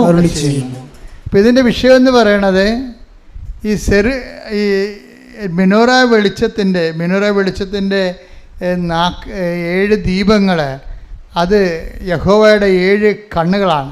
എന്ന് വെച്ച് കഴിഞ്ഞാൽ കണ്ണുണ്ടെന്നല്ല അർത്ഥം, എല്ലാം കാണുന്നയാളാണ്. ഇപ്പം നീ ഇവിടെ വരുമ്പോൾ നിൻ്റെ ജീവിതത്തിൻ്റെ എല്ലാ കാലാവസ്ഥകളെയും ദൈവം കാണുന്നു എന്നുള്ളതാണ് വിളക്ക് കത്തിക്കണത്.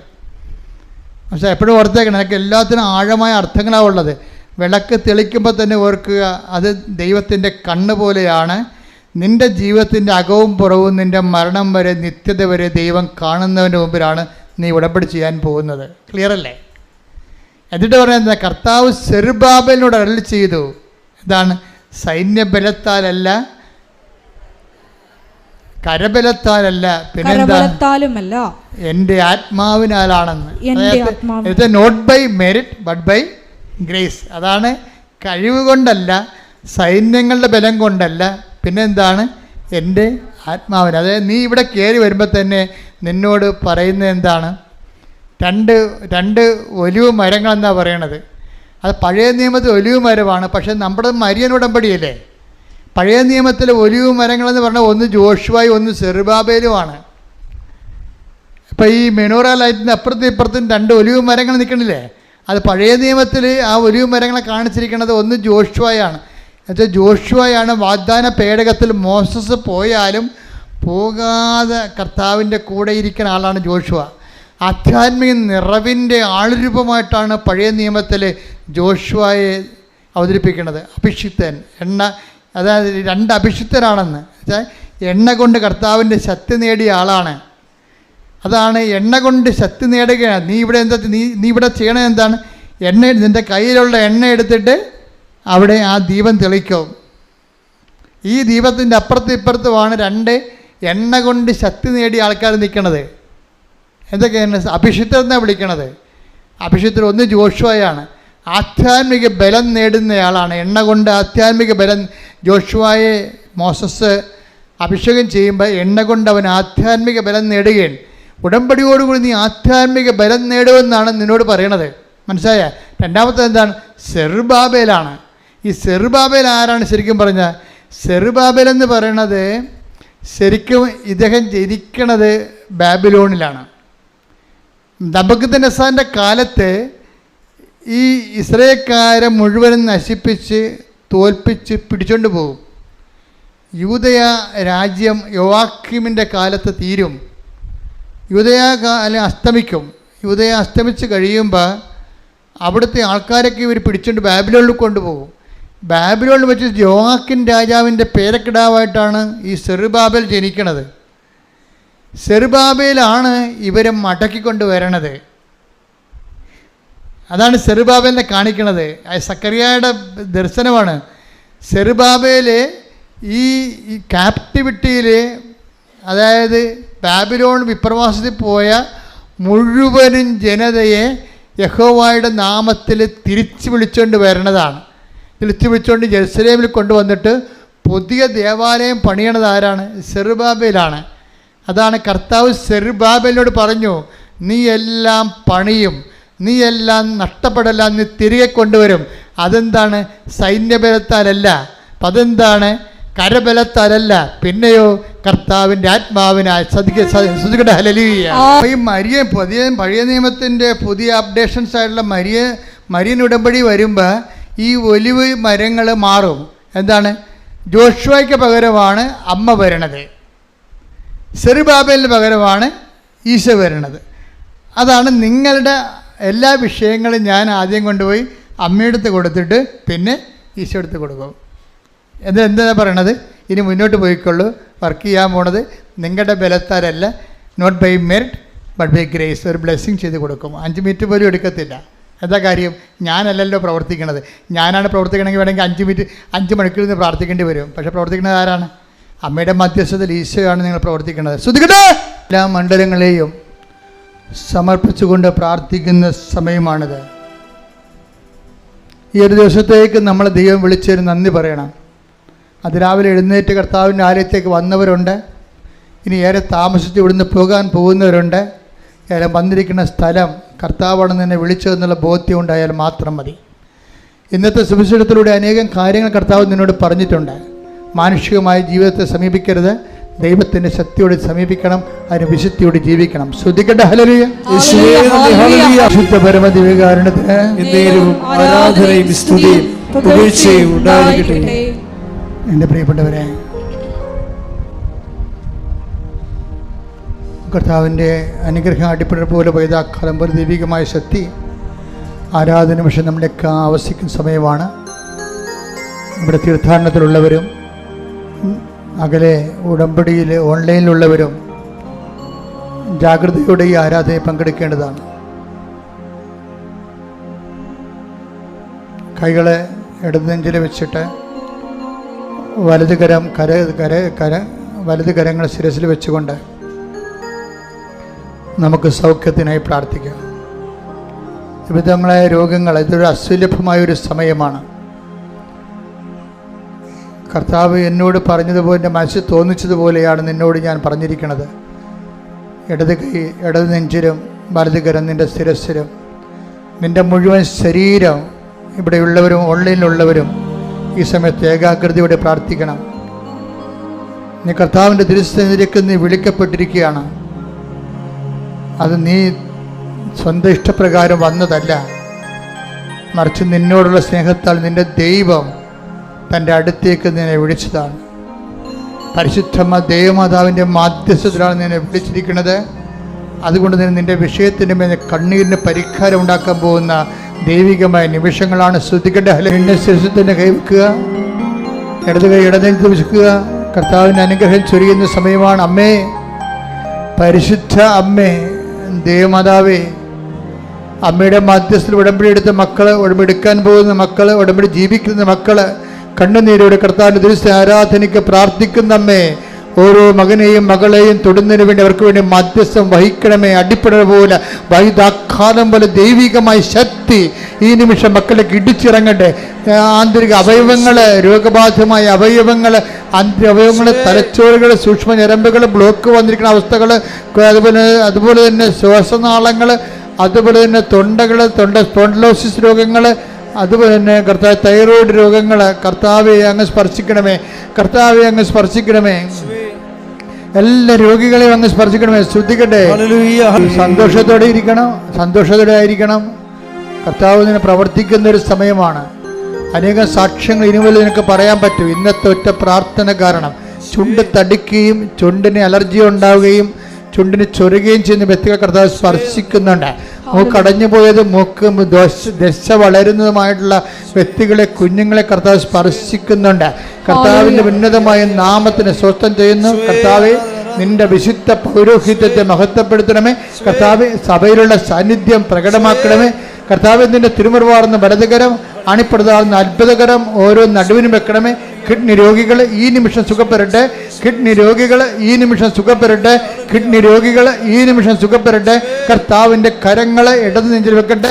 ഹൃദയ രോഗികളെ സ്പർശിക്കട്ടെ. കർത്താവിൻ്റെ കരങ്ങൾ ഇടത് നെഞ്ചിൽ വെക്കട്ടെ. ഹൃദയ രോഗികളെ സ്പർശിക്കണമേ. പതിരകളെ സ്പർശിക്കണമേ. ശ്വാസകോശങ്ങളെ സ്പർശിക്കണമേ. കർത്താവ് ശ്വാസം മുട്ടുള്ളവരെ, ശ്വാസ തടസ്സമുള്ളവരെ, ശ്വാസം മുട്ടുന്നവരെ കർത്താവിൻ്റെ നാമത്തിൽ, കർത്താവിൻ്റെ നാമത്തിൽ കർത്താവിൻ്റെ രോഗങ്ങൾ മാറിപ്പോകട്ടെ.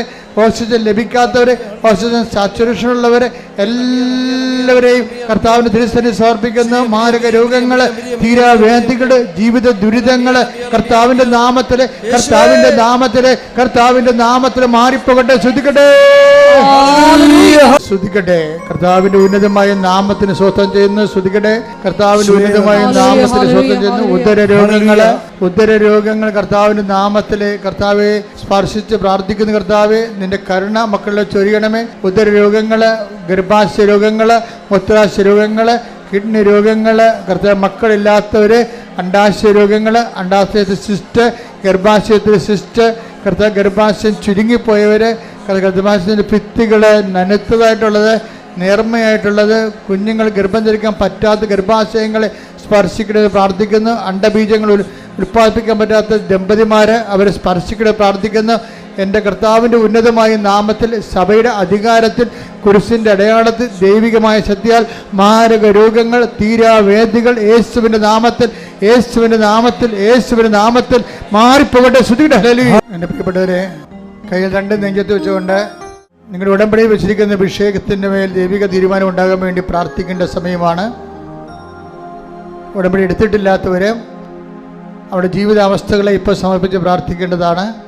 ജോലിയില്ലാത്തവർ, വീടില്ലാത്തവർ, വീട്ടിലേക്ക് വഴിയില്ലാത്തവർ, സർട്ടിഫിക്കറ്റുകളിൽ വിത്ത് ഹെൽഡായി പോയിട്ടുള്ളവർ, പരീക്ഷയ്ക്ക് ഒരുങ്ങുന്നവർ, പരീക്ഷ കഴിഞ്ഞവർ, തൊക്കൊന്ന് ഭീതിയുള്ളവർ, ജയിക്കാൻ വേണ്ടി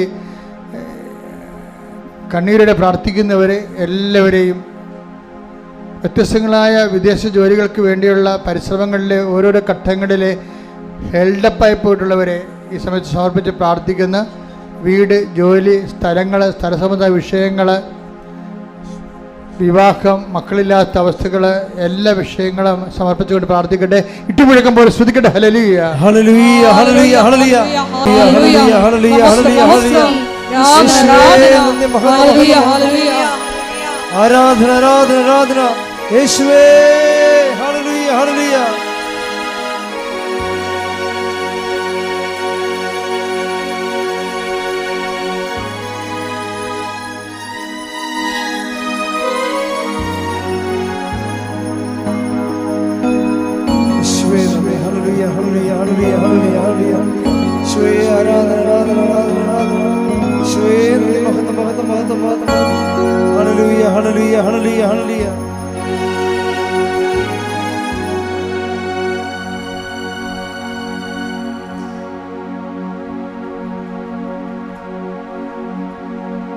പരിശുദ്ധ പരമമാ ദിവ്യകാരുണ്യമേ,